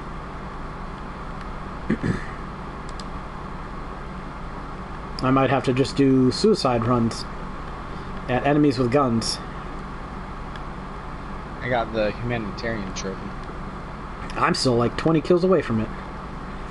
Really shows who's that's what pulling the weight happens when here. you're like, I'm gonna duck and just let Greg take care of it.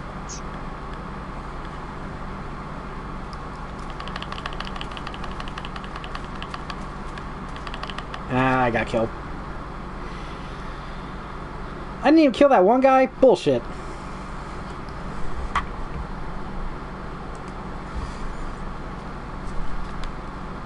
And of course they spawn me right in the lawn of fire.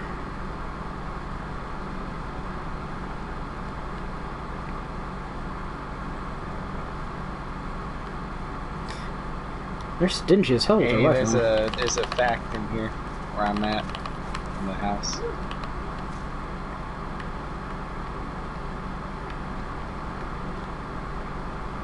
Oh, personal ID here in this bus.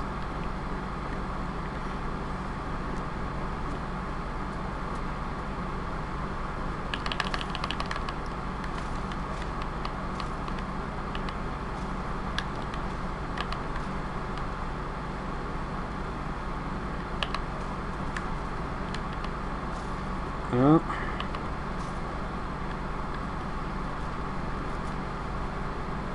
Is it in this house, or what house is it in?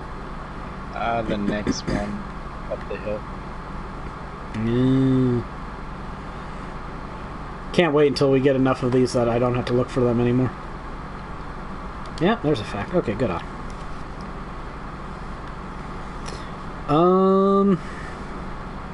Okay, I think that's all the TGS and other unrelated stuff.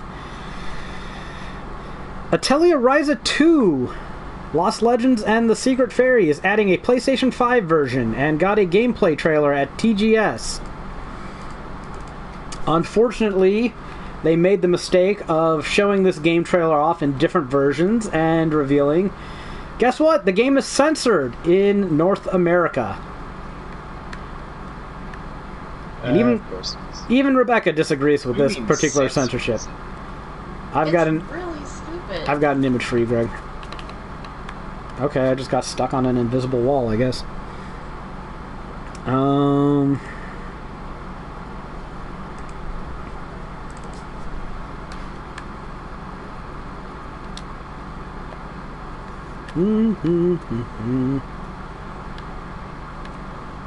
They always provide yeah, there's like an invisible wall there. I've run into a few of those in this game.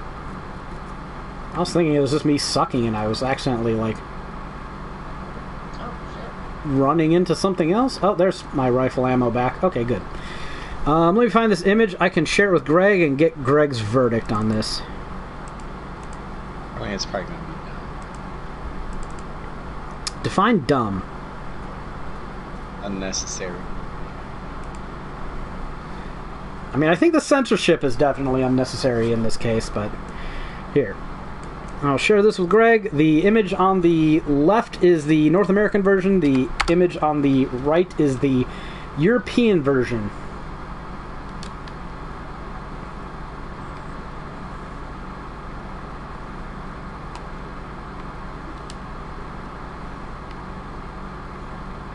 You couldn't even give me a good baseball bat in this game. Okay, let me see.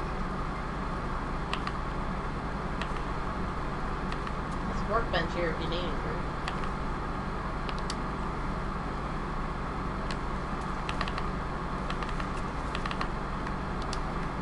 I keep getting shot, but I can never see anybody.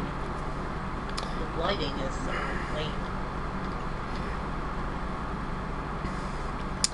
Suffice to say, the North American version of the game, there's a lot of dust covering the character.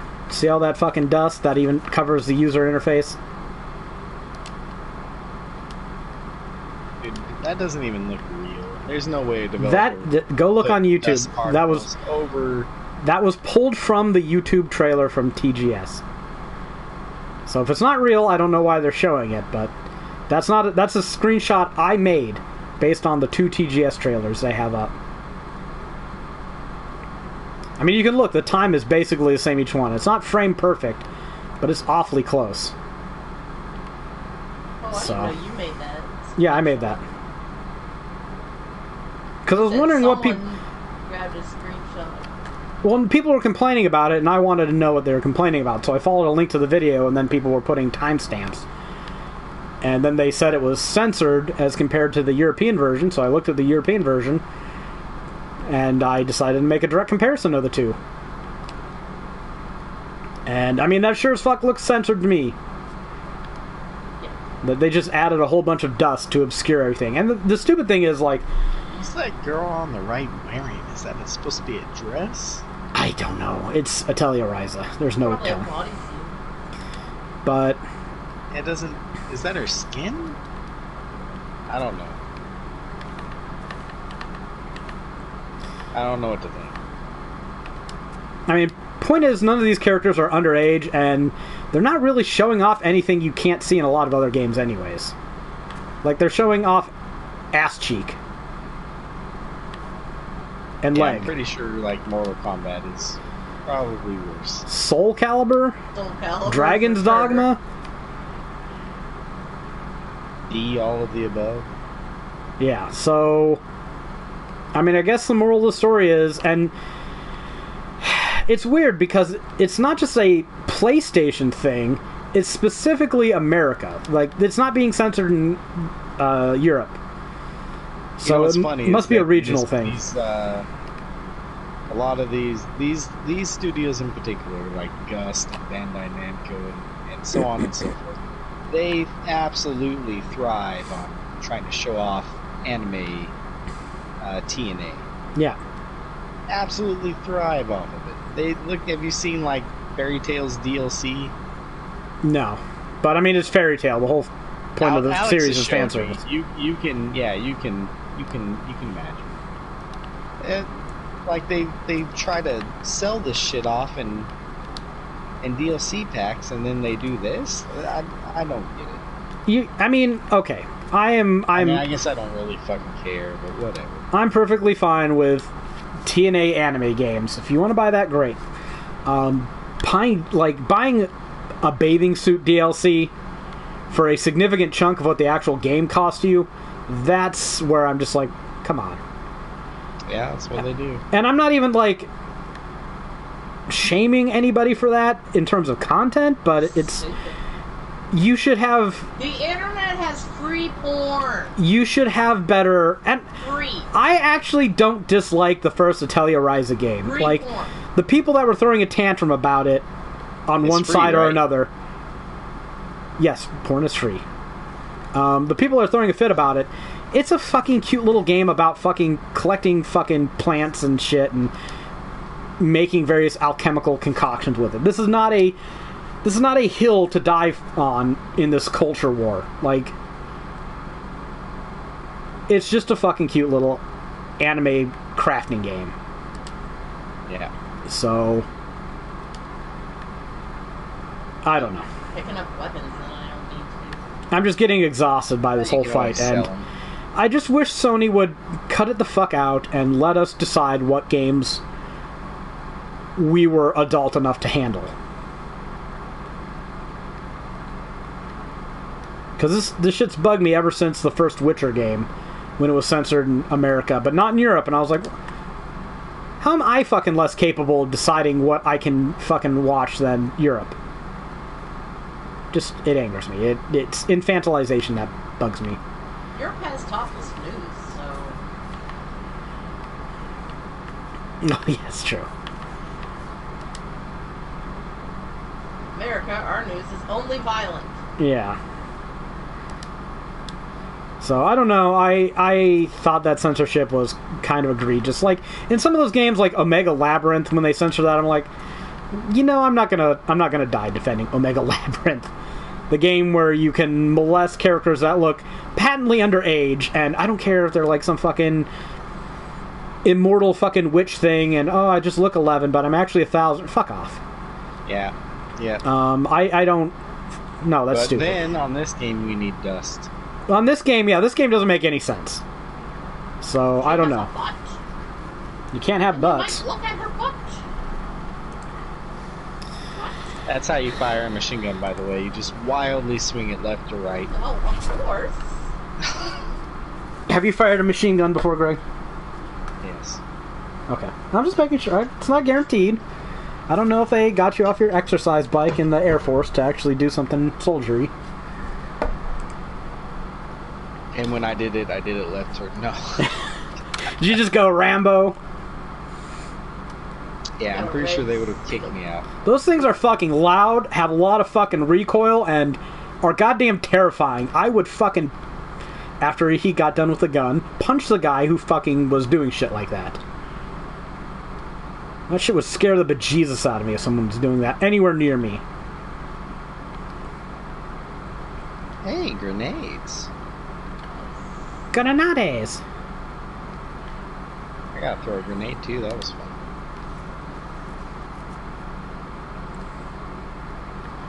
It's amazing the shit they'll let our soldiers do. Like, people that you wouldn't trust fucking watching a broken down car. They're like, here, have a grenade. Go practice at a range. We don't trust you enough to be able to, like, we don't think you're mature I don't enough to think be I able to could drink consume at the time. alcohol, but here, have a grenade. That's spot on. I'm pretty sure I couldn't drink. So.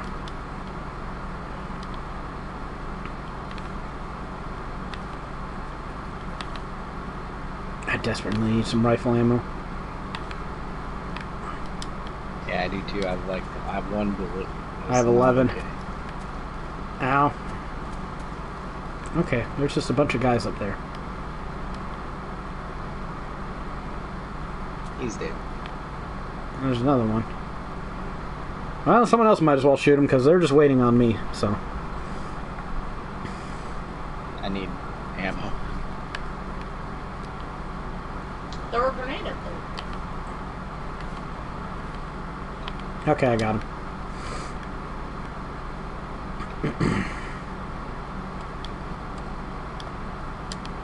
There has to be a way up there. Yeah, he's open. Here it is. I just broke through a door. Oh. Greg, do you have 2 slots? I should have a pistol slot, shouldn't I? Yeah. Hey, there's a plan here on this table. Phoenix mod.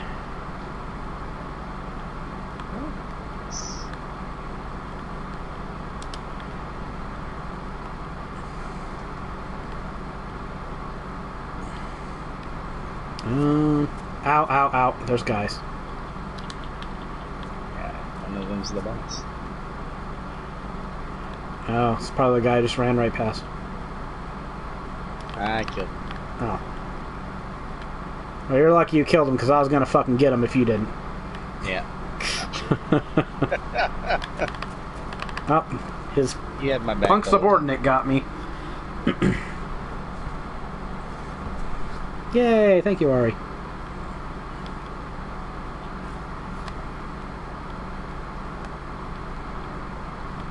Little bitch. Okay. We got more news. Let me get through some of this. Oh, right. I guess we didn't actually do this from last week. Remember how I was saying it would be interesting to see how the Xbox Series X launch went, considering they were being super smart and clever and selling it at a precise time. We never did. Yeah, it was a fucking boondoggle. It turns out it was a clusterfuck. It was a boondoggle. It doesn't matter when the shit happens, how you do it. They just people will be able to fucking bot it and sell it on eBay, and the sites will crash, and there's no fucking good way to do this, I don't think. From what I heard, it's actually the pre-orders are actually going pretty well in Japan sales wise for Xbox. Yeah, I'm sure there's a lot of Japanese people like, Bethesda, well, that won me over. I don't know why they'd be selling in Japan. I mean, I'm not going to doubt you. Where did I hear that from? Oh, Rebecca, Rudy. come find me. Come find me. Come find me.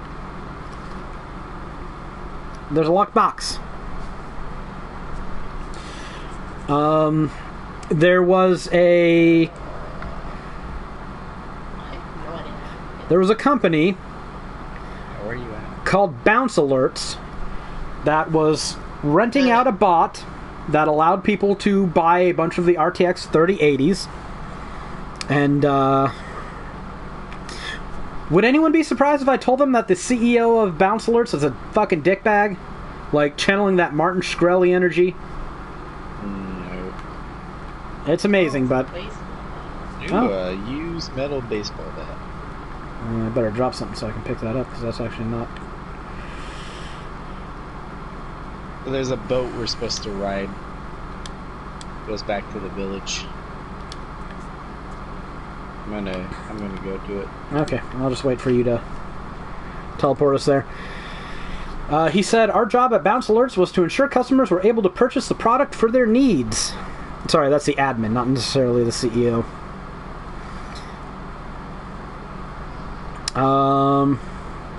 A separate member of Bounce Alerts told PC Mag that the bot works, quote, as an automated script to run basically from the product page to the payment information and then to checkout. The script would, quote, monitor the product when the product would go back into stock, and once it got alerted it was back into stock, it would check out, the member said. However, the bot did encounter a challenge. When the RTX 3080 went on sale Thursday morning, NVIDIA's site briefly went down. So whenever the site died, I would have to restart the script and hope for it just to get through on the next one, the member said. later adding, "We had several members who managed to get one card all the way up to 30 cards or more." What? The member went on to estimate that more than 100 people downloaded and used the bot to make orders on NVIDIA's website, nearly all of which will be resold on the secondary market. On eBay, you can already find hundreds of listings for the $700 3080 card for $1,200 to $2,000 or more. I don't know why people would play that. Again, just because it's going for that on eBay doesn't mean people are actually buying. I would hope no one's buying. I'm sure people are. If you're somebody who makes, I don't know, let's say 150 grand a year, do you really care that much? I mean, at that point, you might be angry, but you know you can just throw your money around. And a chest. Okay, hold on. Use metal baseball bat. Let me see if I can turn you into something worth anything. Sure would like a vendor. 440. That's not bad. Yeah, it seems like we've gone a long time without one. So where's this ID at? Just warp to me. You'll see it on the table. Oh, okay. I didn't know there's a warp. On the table? Oh. I still can't see it. On the chest. Behind you.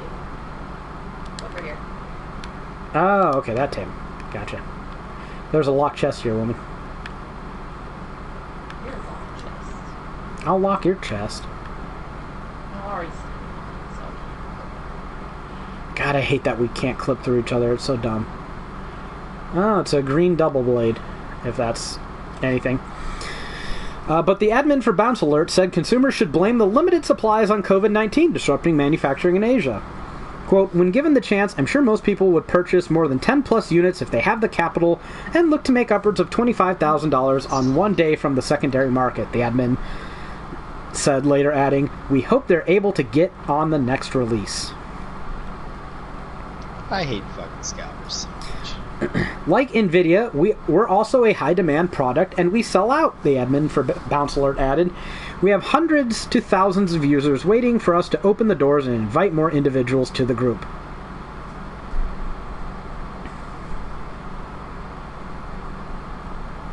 So, yeah.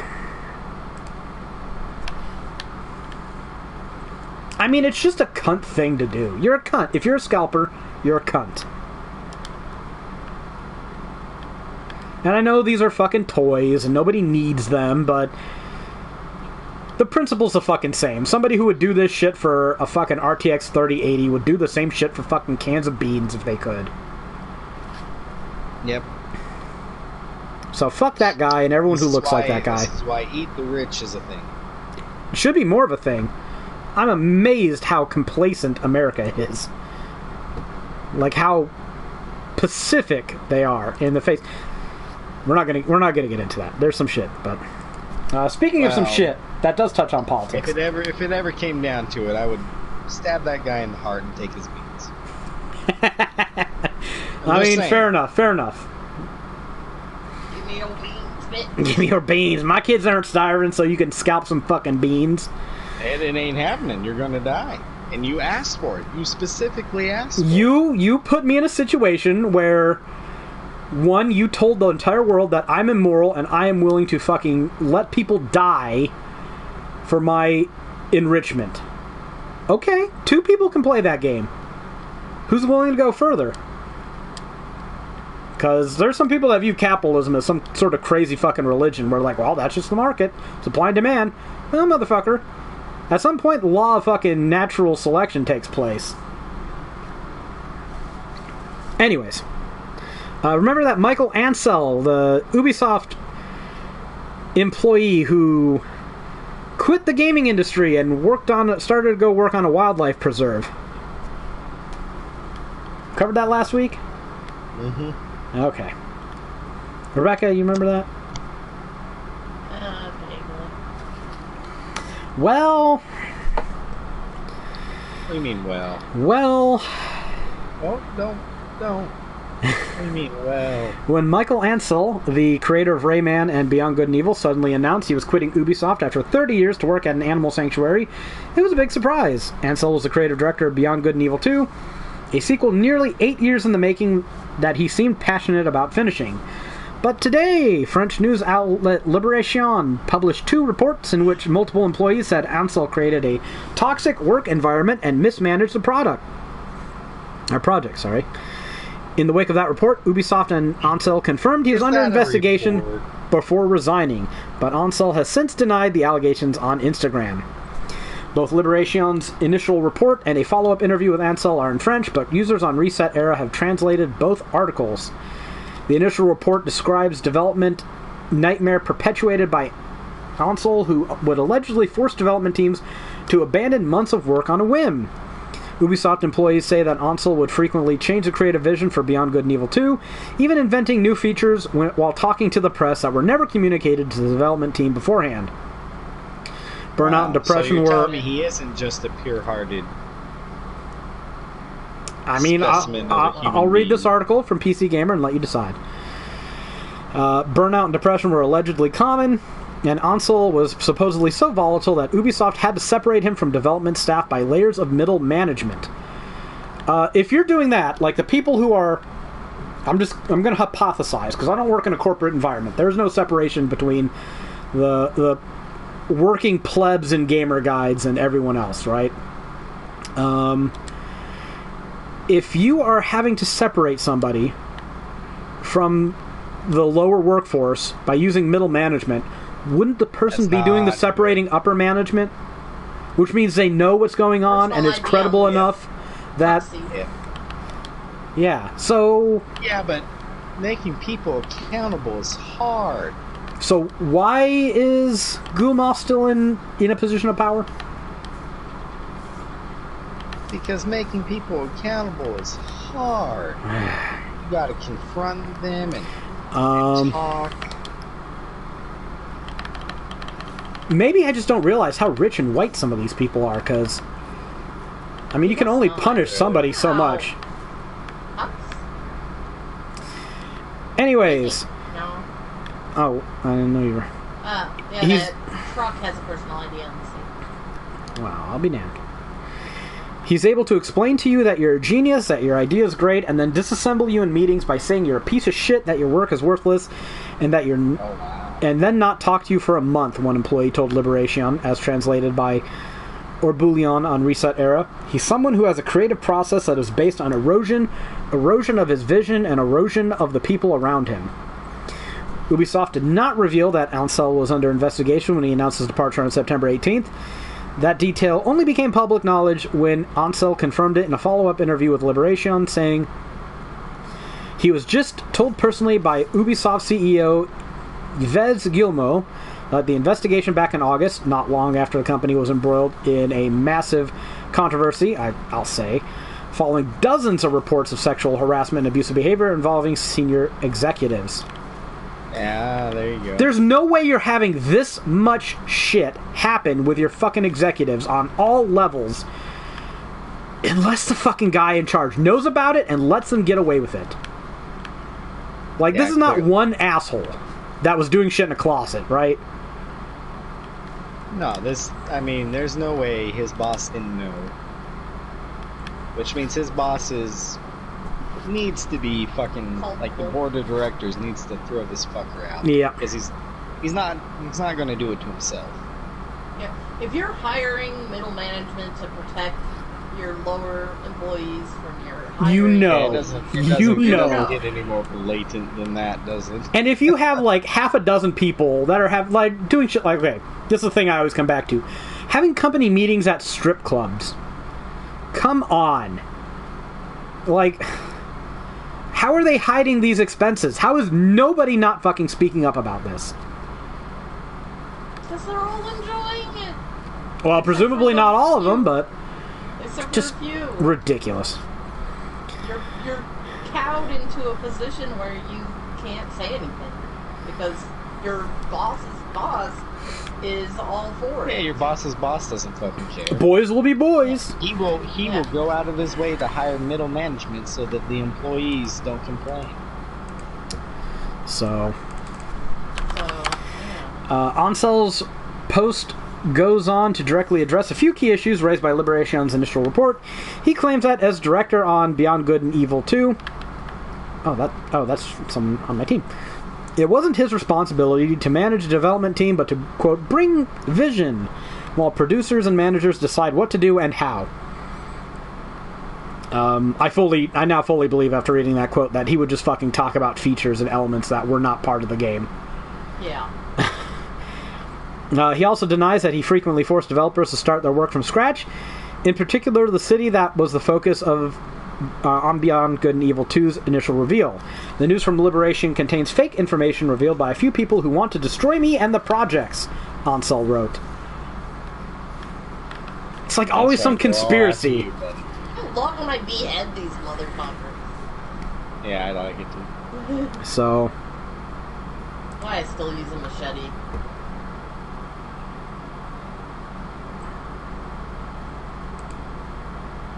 Hey, Green Bay beat the New Orleans Saints 37-30. There you go.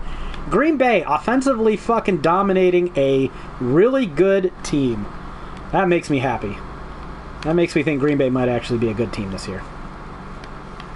Yeah, it's not bad. Maybe they'll choke in the playoffs. I mean, you know. It's happened before. I meant get to the playoffs and then choke. I know what you meant. It's Green Bay, I know. I'm not expecting all that much from them, but can I not just be happy that they fucking beat a good team? Must you fucking be the minister of misery? Yes. Just let me have one moment of, ooh, hey, my team did a thing. You're assuming that they get to the playoffs. There's a fact on this table. I mean, I am assuming that, but... There's a fact in that statement. But the NFC North is such a bad division, I think the odds are pretty good. Yeah, probably. I'm impressed. What are you talking to? What? That's what that guy just said. He's like, I'm impressed. He said it like that. Rumor, Mass Effect Legendary Edition Remaster Collection is delayed until early 2021. I guess we're talking about this like it's just a thing now, right? I'm still in I'll believe it when I see it mode. The main reason for the delay is reportedly the original Mass Effect game. By this toilet. And a fact on the top of the other toilet. Oh my god. I have to get out of this so that you guys can get it. Get on out.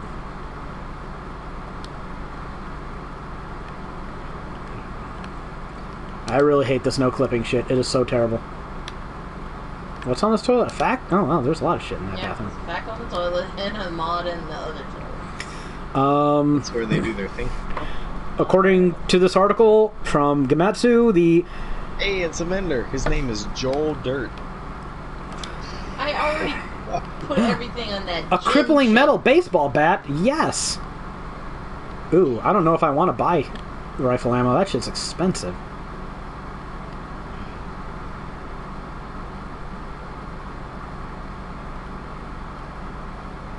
Where did I get an exotic mate? Oh, wow, it's so obsolete, I'm selling it. Used hammer, you're out of here.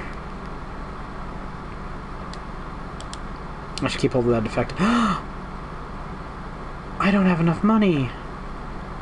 Oh, no. Did you buy too many medkits? I might have. Medkits will always be there for you. Alright, I've got to pick up stuff and get some money now. Damn you. Having components. Metal baseball. Somebody buy that and drop it. I demand tribute for all the damage this podcast has done to my voice. Expensive. It's like $7,000. You go buy it. I bought all those med kits. I deserve recompense. Where is this? Okay. Lots of shit on the ground. Ooh, battles. Apparently, the first Mass Effect game is not up to snuff. They say it may make a poor impression on new players who would not go on to experience upgrades for Mass Effect 2 and 3. These problems are said to come down to both graphics and gameplay. And I will counter by saying this. Mass Effect 1 was the best of the Mass Effect trilogy in terms of RPG elements, and they better not fuck it up and make it more like Mass Effect 2 and 3. God damn it, one of the things I liked about the first Mass Effect is you could actually have builds and shit.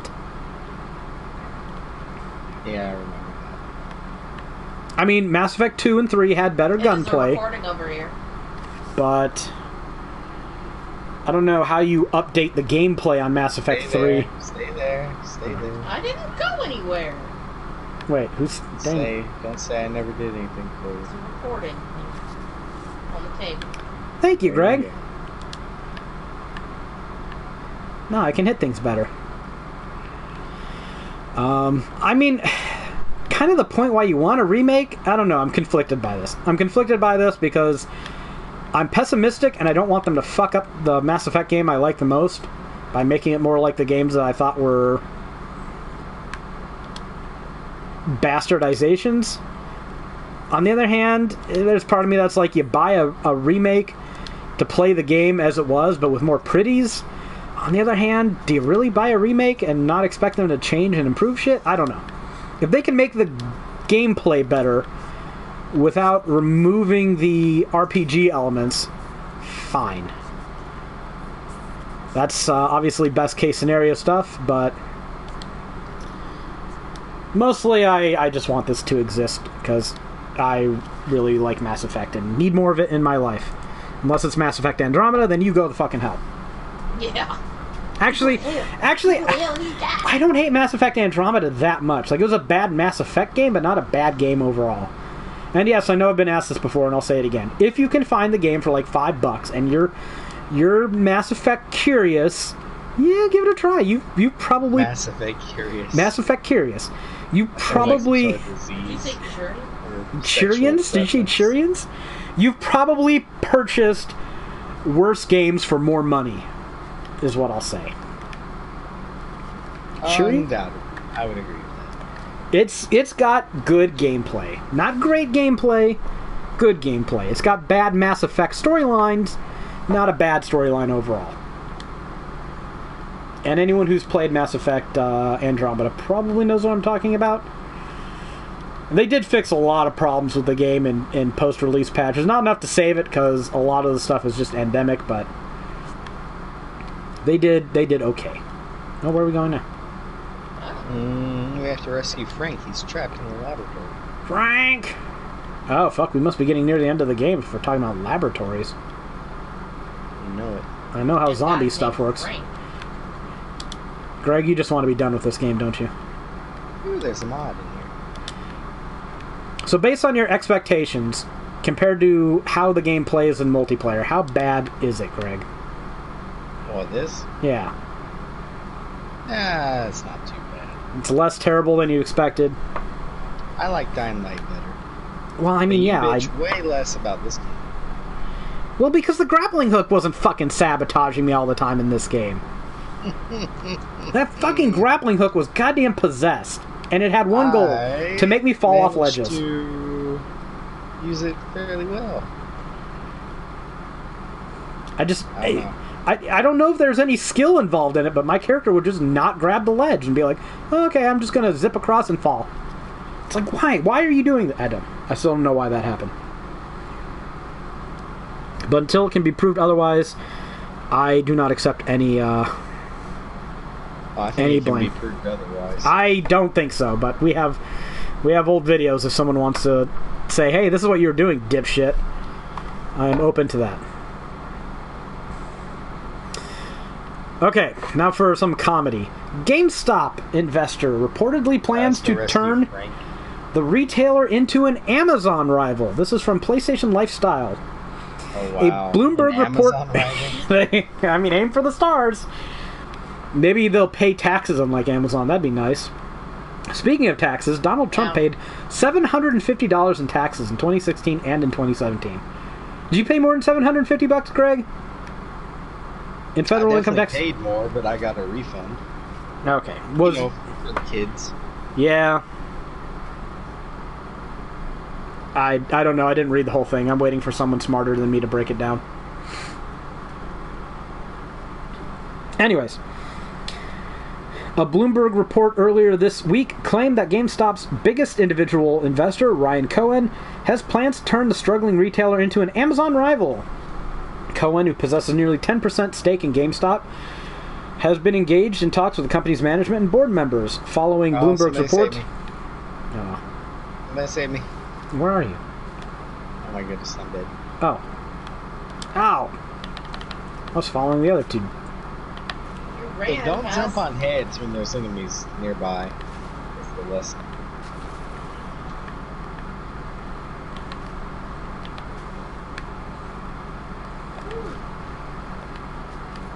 There we go. Stomped you. Following Bloomberg's report, GameStop shares surged 28%. Ooh. Where's this fact at? Oh, I see it. Stable. Big green. I feel like there's less money here than there have been in other places. I'm getting a fair amount. There's some, there's... I'm getting And more a few, components than money. What are they called? Fakes. That have 1,000 of them, so... Oh. I don't think you got the pack yet, right? Oh, this guy is alive. I got it. Oh shit, I got a military machete. Are you serious? Oh, I don't even want to know how much money that does. Where did you get that? Or how much damage that does. Money that does. 506. Jesus. An upgrade. Okay. That's not bad at all. My upgraded one is 565. Well, the new metal baseball bat is 370 unupgraded. It's the best I can do. That'll turn into like 600 at least, probably, right? We'll see. It's still better than anything else I have, so. Cohen's firm, RC Ventures, said that it plans to produce the best results for all shareholders. Oh, no consumers, no employees. They have these fuckers locked in cages in here. They clearly started the virus. According to the publication, his goal is to prevent GameStop from meeting a fate similar to Blockbuster's, which was put out of business by streaming services like Netflix. Cohen reportedly intends to achieve this goal by convincing GameStop to adopt an online model that can challenge Amazon.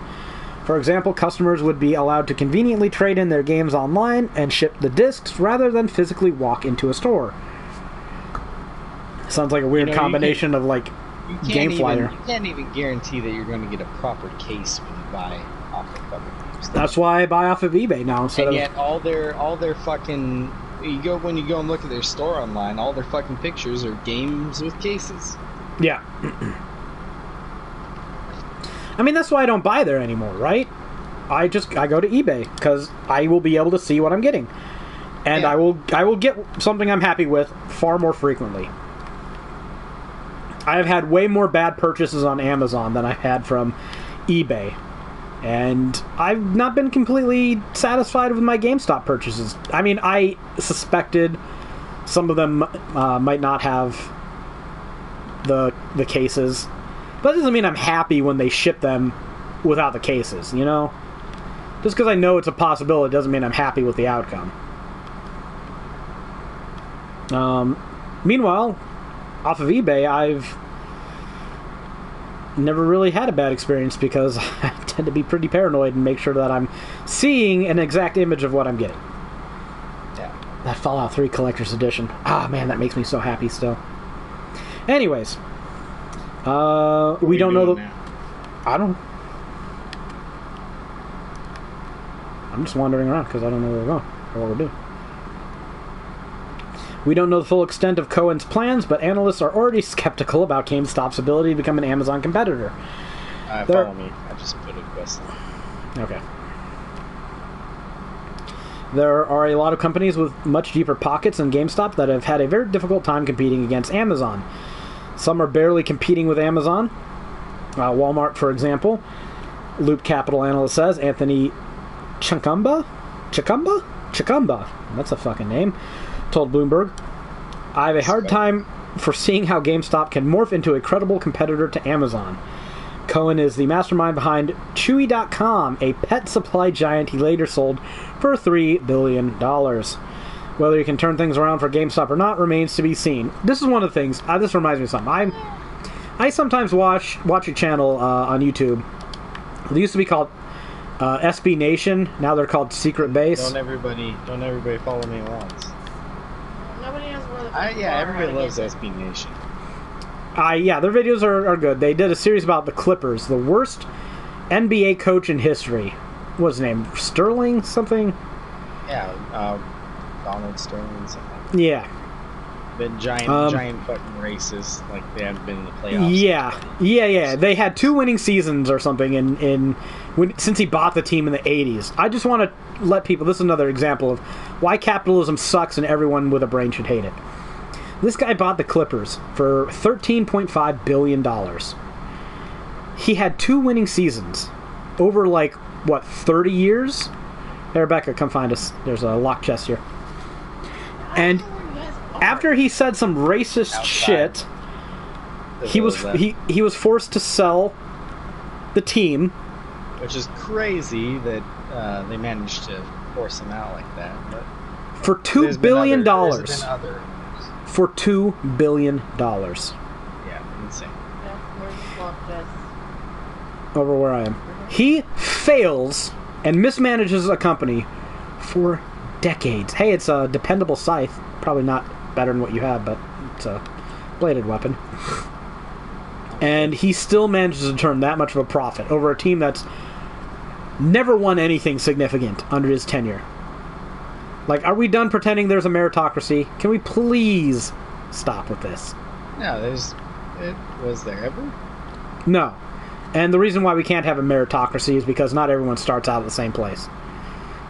But I'm not going to go too far into the weeds about that. Well, I don't think anyone would disagree with that. I mean, the only reason Donald Trump is who he is because his daddy's money. Yeah, I mean, that's the thing. People say... fails a casino? Especially a casino during a boom, no less. But people will say shit like they'll point at statistics and why are so many of insert demographic doing so poorly? And it's have you not looked at the net wealth they have per family? Do you think this doesn't play a role? I can be a complete mediocre fail son my whole life, still get a college degree, and a lot of us here probably, let's be honest, we don't deserve everything we have. I know we think we do because in our own world we've done a lot of work, but there are people that do a lot of work and don't have the shit we have. Now let's just be honest about that. Most other countries. Well, I mean, even within our own country, and I'm doing us an extreme disservice by giving us that caveat because there's almost everybody in India, I'd say, works harder than I do. And it has less money. So... But even in America, I know there's a lot of people who work more difficult jobs than any of us and have less to show for it. And, they started at a lower place. We started at a higher place. I know, it's that privilege shit again. And I'm not saying take it all away from fucking everybody, but maybe we could do some shit that helps the people that aren't. Maybe have some social safety nets that raise the floor so everyone has a minimum standard of living that would be considered acceptable to most people. That's my thing. And when I see some people having all this fucking money that frankly they don't deserve and didn't even come close to earning, it makes me more adamant in that position. I don't know, some fucking dude sold fucking specialty dog food to fucking boomers and sold his company for $3 billion, and you're going to tell me that this guy deserves all his fucking wealth, but fucking children have to fucking live in poverty and be fed by the fucking school systems that we refuse to fund? Come on. That's bullshit. Yeah, I killed one of those butcher guys. There was a fatty here, wasn't there? Yeah, he was already dead, though. Still got to loot his meat, though. We'll see. I don't... Just, I guess we can shop this idea around. If I have to pay $3 more a month, so some of my daughter's classmates can fucking eat, lay it on me. What do you have to pay $30 a month? Greg's I don't know. That's an SNES game. Yeah, 30. We're getting a little too expensive. I mean, these people can eat lower quality food, can't they? I grew up getting the free lunch. You know what I mean. Yeah, I'm just fucking with you. I got the free lunch until my mom died and my household lowered by 1, and then the same amount of money my dad was making made it so we didn't get the free lunch anymore. So I got reduced lunch, but we couldn't get free lunch. And then my brother hit 18, and we had to pay full price.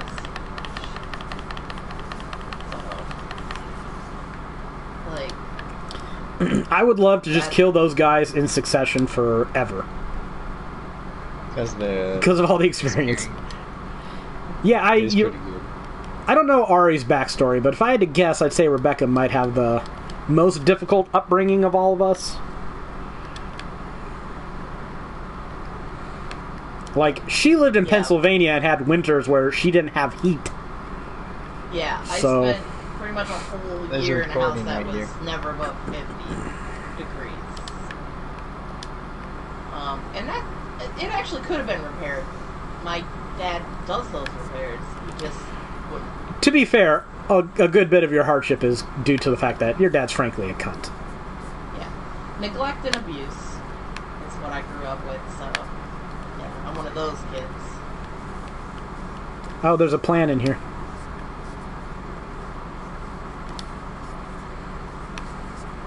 And I grew up very poor. A lot of the time, the food that I had access to was the school lunch, and that was it. Oh, they spawned zombies in here. Those cunts. And your dad stole your fucking food. Yeah, I got Social Security from my mom dying, and my dad would take the groceries out of it, which is partially why the only food I had was food at the school. Because I would buy food, and then my dad would take it to his girlfriend. So I started to not spend my money on food because why bother if I'm not going to get to eat it? But then I brought her down here and introduced her to Tostitos cheese dip, and she discovered a new staple. Wow. It happened. You know it happened. Used to eat that shit with chicken nuggets. Dip them right in there. I do like that about chicken. Chicken nuggets and french fries? Yeah, french fries dip too. I don't care. If you want to make it, go make it. I'm not going to hear me complain. I don't know how to get out of here. We've got one more news story. Let me go find it and we can do whatever. Am I trapped in here? I mean, that'd be kind of lame. Just wait for Greg to find the next story thing, and then we can all teleport there. Right on fucking cue, I guess. Huh? Yeah, we're waiting on you, Greg. Carry this team. Yeah, go ahead and teleport. I don't got a prompt. Yeah, I don't either. Well, Greg, I'm trapped. I can't do anything on my stimulus. Last story of the week. Amazon Luna cloud gaming service has been announced because there's just not enough failure with Stadia around. We have to have more. Amazon has announced Luna, a new cloud gaming service designed for instant play and launching an invitation-only early access in the United States today. Luna games can be played across various devices at launch. It will be available across Fire TV, PC, and Mac, as well as via web apps for iOS at launch. Android support is coming soon.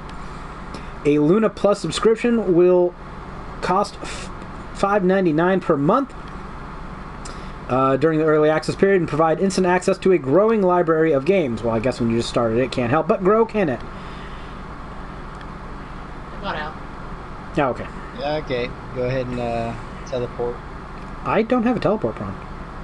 Should. It says waiting for other players.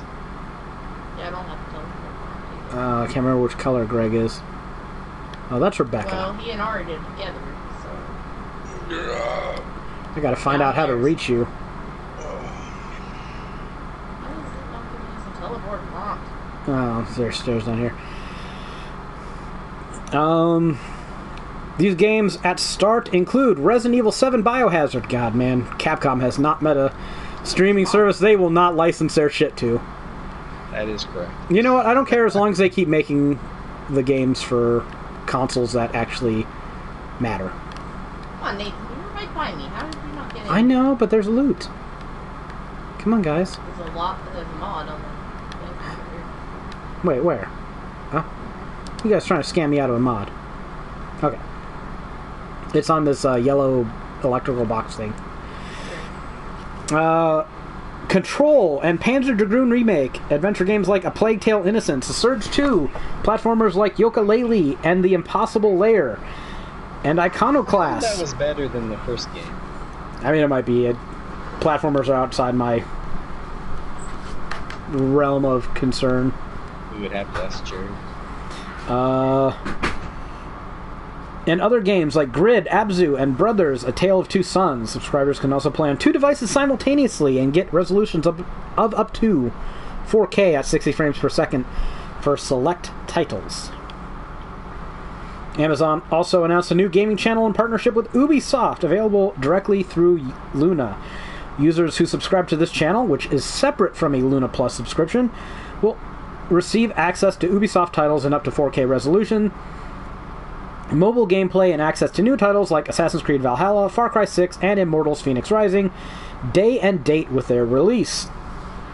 This is the first of multiple Luna game channels in development. So, not only do you get the honor of subscribing to Amazon's Luna service, but then you have to buy content subscription channel packages like the Ubisoft channel.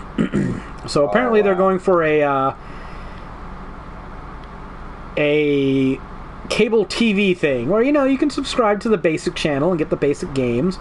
Then you can subscribe to Ubisoft HBO. You wanted to watch something or play something worthwhile.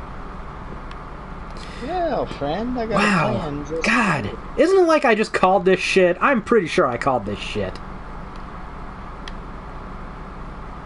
Oh well. So I can't wait to see which one of Greg's friends will end up buying into this and then not using it. Oh, we do have one more news story, but this one's really quick. The UK government wants to know if you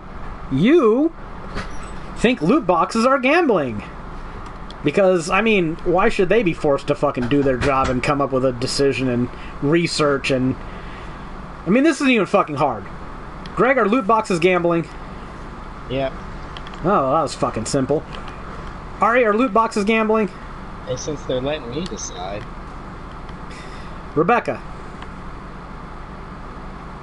Yeah. Okay. I mean, it obviously... context obviously matters, but when you got people like fucking EA out there with their goddamn FIFA, like, it doesn't... You need to just nip it in the bud. I'm actually going to disagree with everyone and say loot boxes are not gambling. We've been over this. They are surprise mechanics. And they are created to give you a sense of accomplishment. They give you the same euphoric rush that gambling does. Because it's gambling. The flashing lights, the fucking sound effects. We know this shit was... We did a story about how, oh man, what's that fucking game engine? Oh, why am I blanking on this? Oh, there's a fatty.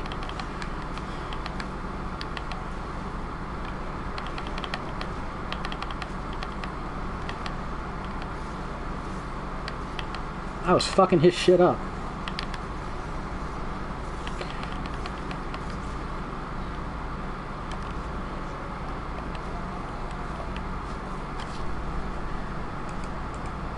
Let me go look this up. I need to find... And this is killing me. What?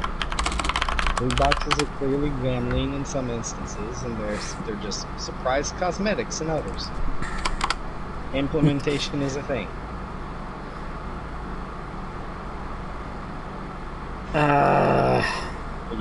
You can't trust the industry to police itself, so... Oh, no. I mean... Come on. Ridiculous.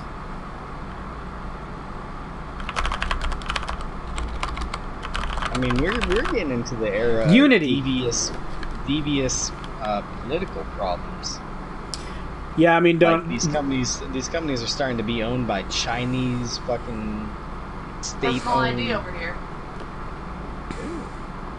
like Chinese-owned state media. You really want U.S. companies being owned like that? I mean, we could do shit to curtail that foreign ownership of... Can we? We can, but we refuse to. Oh, it's easy to do, in theory, if you have a Congress that is not owned by the corporations. By China and Russia. Yeah, the Unity engine. I remember watching... We covered a news story about this, about how they were talking about the gambling features that they were designing specifically into the engine.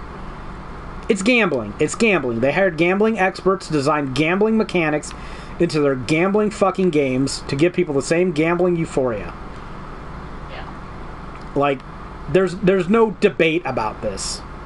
And if you think there is debate, somebody has probably gotten in your fucking head. Uh-oh. Give me your... Oh, it's a rifle mod. But yeah. I think it's pretty clear. Loot boxes, definitely fucking gambling. I've not seen any version of a loot box that wasn't gambling. And I know a common counter to this is, well, then are trading card games gambling? Yes! Yes, you can regulate those too. I'm 35. You can regulate Magic the Gathering. I will survive. And you know what? Even when I was 13 and playing it, getting my parents to buy it was something I could have done. And you know what? I realized when I was 13 that Magic the Gathering was a money pit, which is why I sold all my fucking cards for $100 and stopped playing for fucking 25 years. Yeah, that's why they're well, lots of those card games, they're forced to, even baseball cards, they're forced to put odds Yes. of polls on the freaking rounders. You know why? Because it's all a fucking gamble. Pretty easy. And especially when this shit is sold on games marketed to kids. I mean, there needs... I know I'm not the last person to go, somebody protect the children.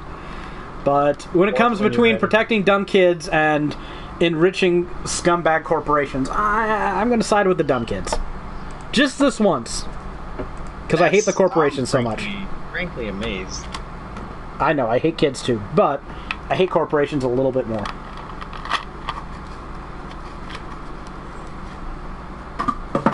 None of this is new or surprising. Remember when EA won Worst Company in America 2 years running during the financial fucking crisis? Oh yeah. They beat out Bank of America, for fuck's sake.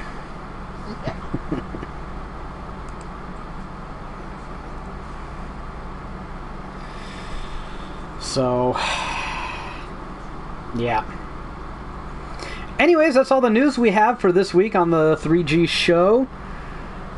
Fuck knows what we'll talk about going forward. We've got, I guess, 5 weeks. Tomorrow we'll probably learn that, like, Microsoft bought fucking Disney or some shit. The way things have been going. As potentially bad as the Zenimax acquisition is, I think it would be way worse for gaming if Microsoft had purchased CD Projekt. One, they would have actually gotten some talented developers. And two, Microsoft owning GOG, a digital marketplace that isn't complete fucking dog shit, would have been just a disaster. So at least we can say Microsoft doesn't own CD Projekt today. I mean, I guess we got 5 weeks for the PlayStation 5 to come out. I'm just hoping that we don't have like a fucking civil war before that happens. Like, I think the odds are actually not as good as people would hope. I mean, I want to be able to just play my games, ignore all the bullshit going on. So, you know, if you guys start shooting each other over this shit, just figure it out quickly without disrupting the power grid or the mail service. That'd be nice. I'm supposed to start a new job soon. I can only imagine how fucking hectic things would get. Oh, did you actually have that go through? I haven't signed anything yet, but they want me out there. Okay. Yeah, that might make it a little hard for you to work on guides for the next little bit. Unless they're paying for movers, then that takes care of a lot of that. I mean, it's still a pain in the ass. I know it's still a pain in the ass, but at least it cuts down on some of it. So what are we supposed to be doing? Yeah, they are paying for moving. Oh, that's nice. Yeah, I probably wouldn't do it if it wasn't for that. It's supposed to be following me. I don't know why you guys aren't following. Yeah. I mean, moving is a pain in the ass. I remember when Rebecca and I had to move. It's even worse. My phone died. I got a new phone. I got a OnePlus, but my entire game collection was cataloged on my old phone, which won't power up. Oh. You have games on your phone? No, Oh, okay. You had like a list. I should make a spreadsheet. Jared made a spreadsheet of all the physical games he owns. I should do that too. I did that with all our games and movies, and then you lost the sheet. Broke. No, the hard drive broke. Okay. And I lost it from that. Oh, right! My fucking laptop died! I hadn't been using that thing regularly for like 2 years, ever since I was smart enough to go, hey, I have room for a desktop. But I went to go turn it on. I can't remember why. I think I was looking for a screenshot. A really old screenshot. You were. And it just boots me to BIOS. I'm like, oh, that's not fucking good. I'm looking at the devices it detects, and it detects my CD-ROM drive, but not my hard drive. And I'm like, this motherfucking hard drive died. So, yeah, that was unfortunate. I mean, it's not like I really use my laptop for anything, but it's not that old of a fucking laptop, so it's kind of fucking annoying.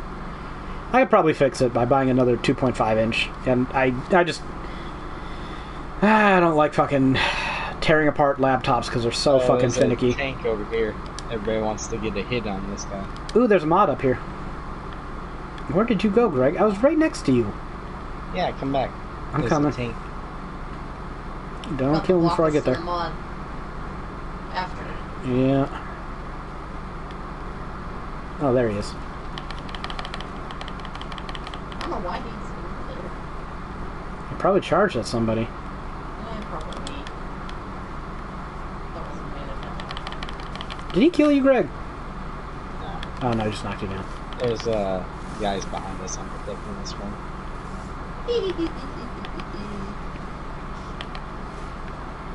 Yes! He got electrocuted to death. It's fucking great. Rebecca's like, that should be a trophy. Nice mod. I feel like we're more powerful now than we were last time. I don't know why. Okay. This is mod. Oh, this rifle helps. Yeah, where is the mod? Mm-hmm.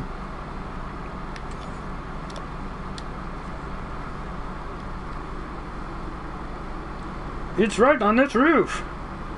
Should be on this little table up here.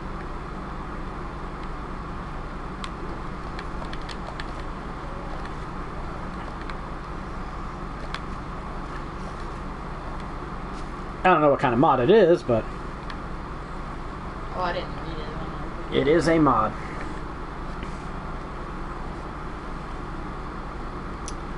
$430, $315. I think I'm gonna get rid of this damn sledgehammer. I have 2 open inventory slots. How did that happen? I'll save one for my pistol.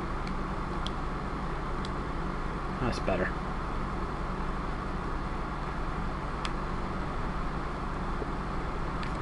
Crippling metal baseball bat. Alright. I think it ended up at like 550 some damage. 541. That's not too bad. That's not terrible. Alright, there's a quest tag up there. Alright. But I think we're done with this episode of the podcast. Unless anyone has anything else to say. My Saints Row 3 remastered from Europe came in. Much happy. Much happy. Oh, I got 3 platinums since our last podcast. Jesus. Fucking whore. I got the fractured butthole. Which was pretty... I hate the name of that. I can see why they I can see why they didn't like that one as much as the Stick of Truth. It definitely is not as good. But, Well, it wasn't made by Obsidian. yeah.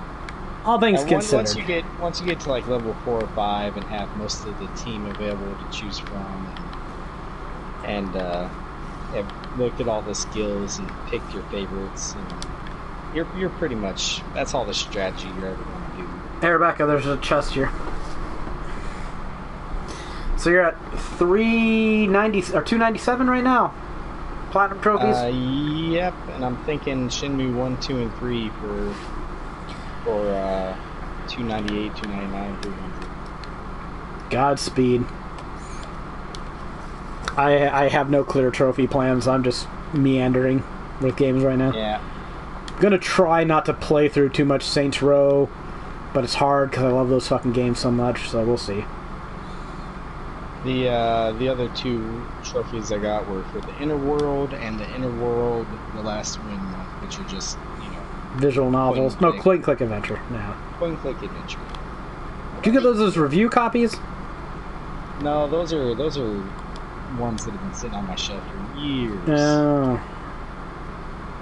That's from those games were made from a German company, actually. Wasn't Deponia made by a German company? Maybe? That wouldn't surprise me. They may have been... I forget what they are. You know what? Let's look it up. I suck at this.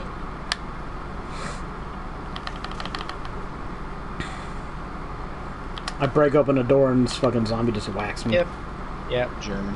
Hey, look at that. See, Germans make video games. I wanted to say they were Ukrainian,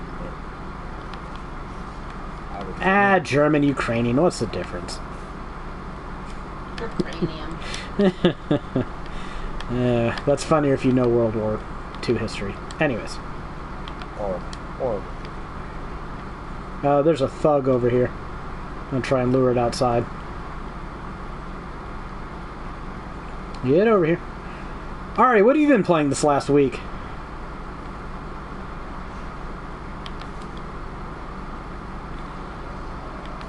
Oh, right, you were boasting about that. What do you think? Day one? You'll definitely finish it. Maybe I should try to platinum that game. It's fun. It's an easy game to play. Oh, God. I'm not going to talk about that. I don't want to talk about that game. I got the trophy that I needed to get. Hey, Rebecca, there's a chest in here. But I'm not super Personal eager to go ID back. right here. Personal ID and a safe full of cash. On this table over there.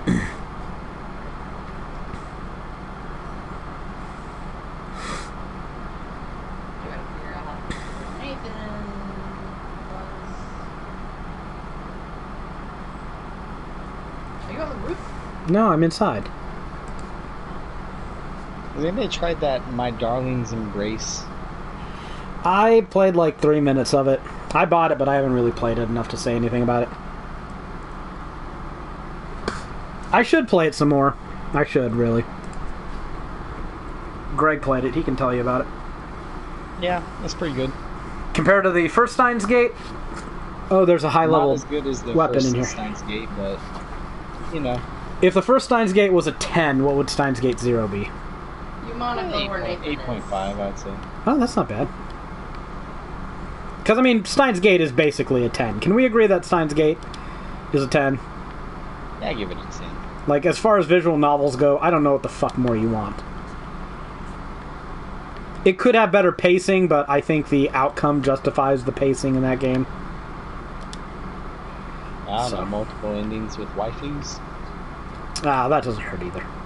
Isn't that what My Darling's Embrace is? Oh, I think you can romance Daru in that, too. Oh, of course. My little fucking marshmallow over there. Ah, God. Want it any other way? No! Look, if I'm playing a romance game, I want to fuck everything.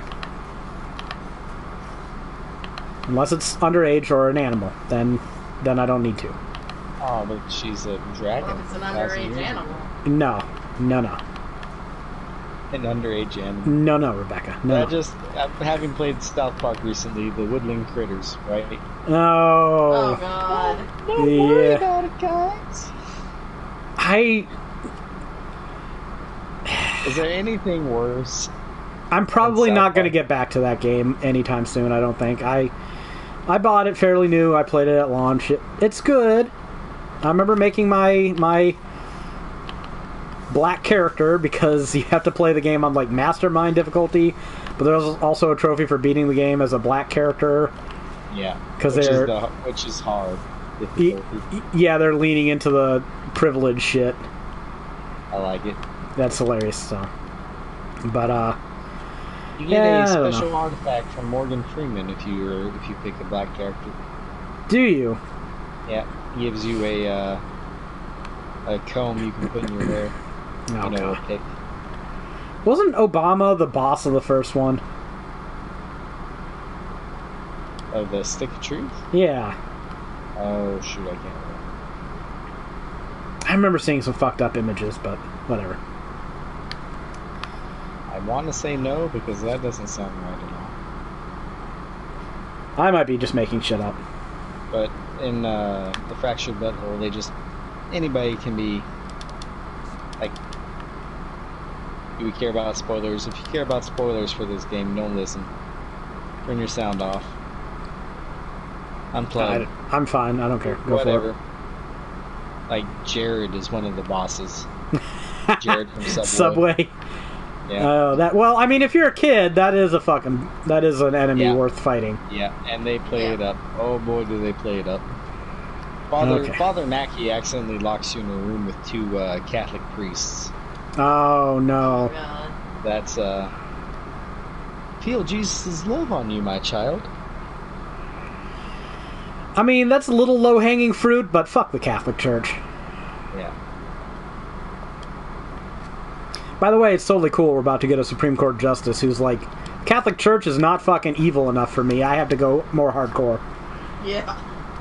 People are comparing her church to the Handmaid's Tale because apparently her sect of it is from the Handmaid's Tale kind of. How are they going to find a woman that is just the polar opposite? She got her. She doesn't give a fuck if she steps on all these other bitches. Here's the thing, okay? It's amazing. I used to think women Human beings will sell each other out for any amount of power. I used to think women were magical beasts like unicorns, right? I didn't understand them. They didn't make any sense. They were just some other, right? This is when I was a kid, even before teenagers. And then at some point I realized, oh, women are just fucking humans, and they're dumb as shit, just like fucking men. And they're fucking hypocritical assholes, just like fucking men. So this woman who supports a religious sect that thinks women are to be submissive, I don't know how you become a Supreme Court justice by your own rules and presume to tell me, someone who has a penis, what I can do. Because I'm playing by your fucking... She's not tell you what you can do. I'm playing by her rules. She can't tell women what they can do either. Only I can tell women what to do. By her sect. Women don't get to say anything. They don't have a say. Greg, me, Ari, Jared, we all overrule them. These are by her fucking stupid rules. I'm an atheist. I believe we're all equally fucking stupid. So... it's amazing to me. It's amazing to me. Yeah. Just the blatant hypocrisy. So. Women have adopted anti-feminism in order to gain power for themselves while making life harder for other women. That's been happening since the feminist movement. Because women are humans, and humans will sell each other out. I love how it's like the "don't tread on me" crowd that's always the most eager to fucking sell out everything. Yeah. There's a really good libertarian meme that I saw a while back. It was that fucking stupid-ass fucking snake getting trod upon by a foot that had a whole bunch of corporate logos on it, and the snake was going, well, at least it's not the government. It's like, is it really the fucking thing that's stepping on you that matters as much as the fact that something shouldn't be stepping on you at all? I don't know.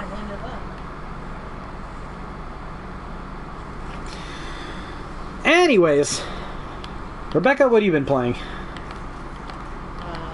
Dragon Quest Builders. The first one? Yeah. How far are you in it? Still the first chapter area. Whatever. Cannot knock this guy down. I have to beat the boss, and then I'm moving on to the next one. Quick, because I was too tired to do that fight. Oh, I remember that golem. Why do I think I beat that? I can't remember. You probably did. I might have gotten that far. To do it. Sorry, Rebecca. No Dragon Quest Builders 3 at TGS. Yeah, bitches. No, really Dragon Quest anything. Like I said, TGS was a wet fart. Actually, a wet fart probably would have been more interesting. I still want to hear more about this Grand Blue Fantasy relink. I hope we see more about that. Been waiting for that game for like 2 years. Climb the ladder. See any fucking ladder? Still waiting. Get over here, Women's. Women's? Come over here. Oh, there's. Alright, anyone have any closing final thoughts? Meh. Meh. Okay. We will end this episode on that enlightened note then. Till next time, see you guys next week. Bye.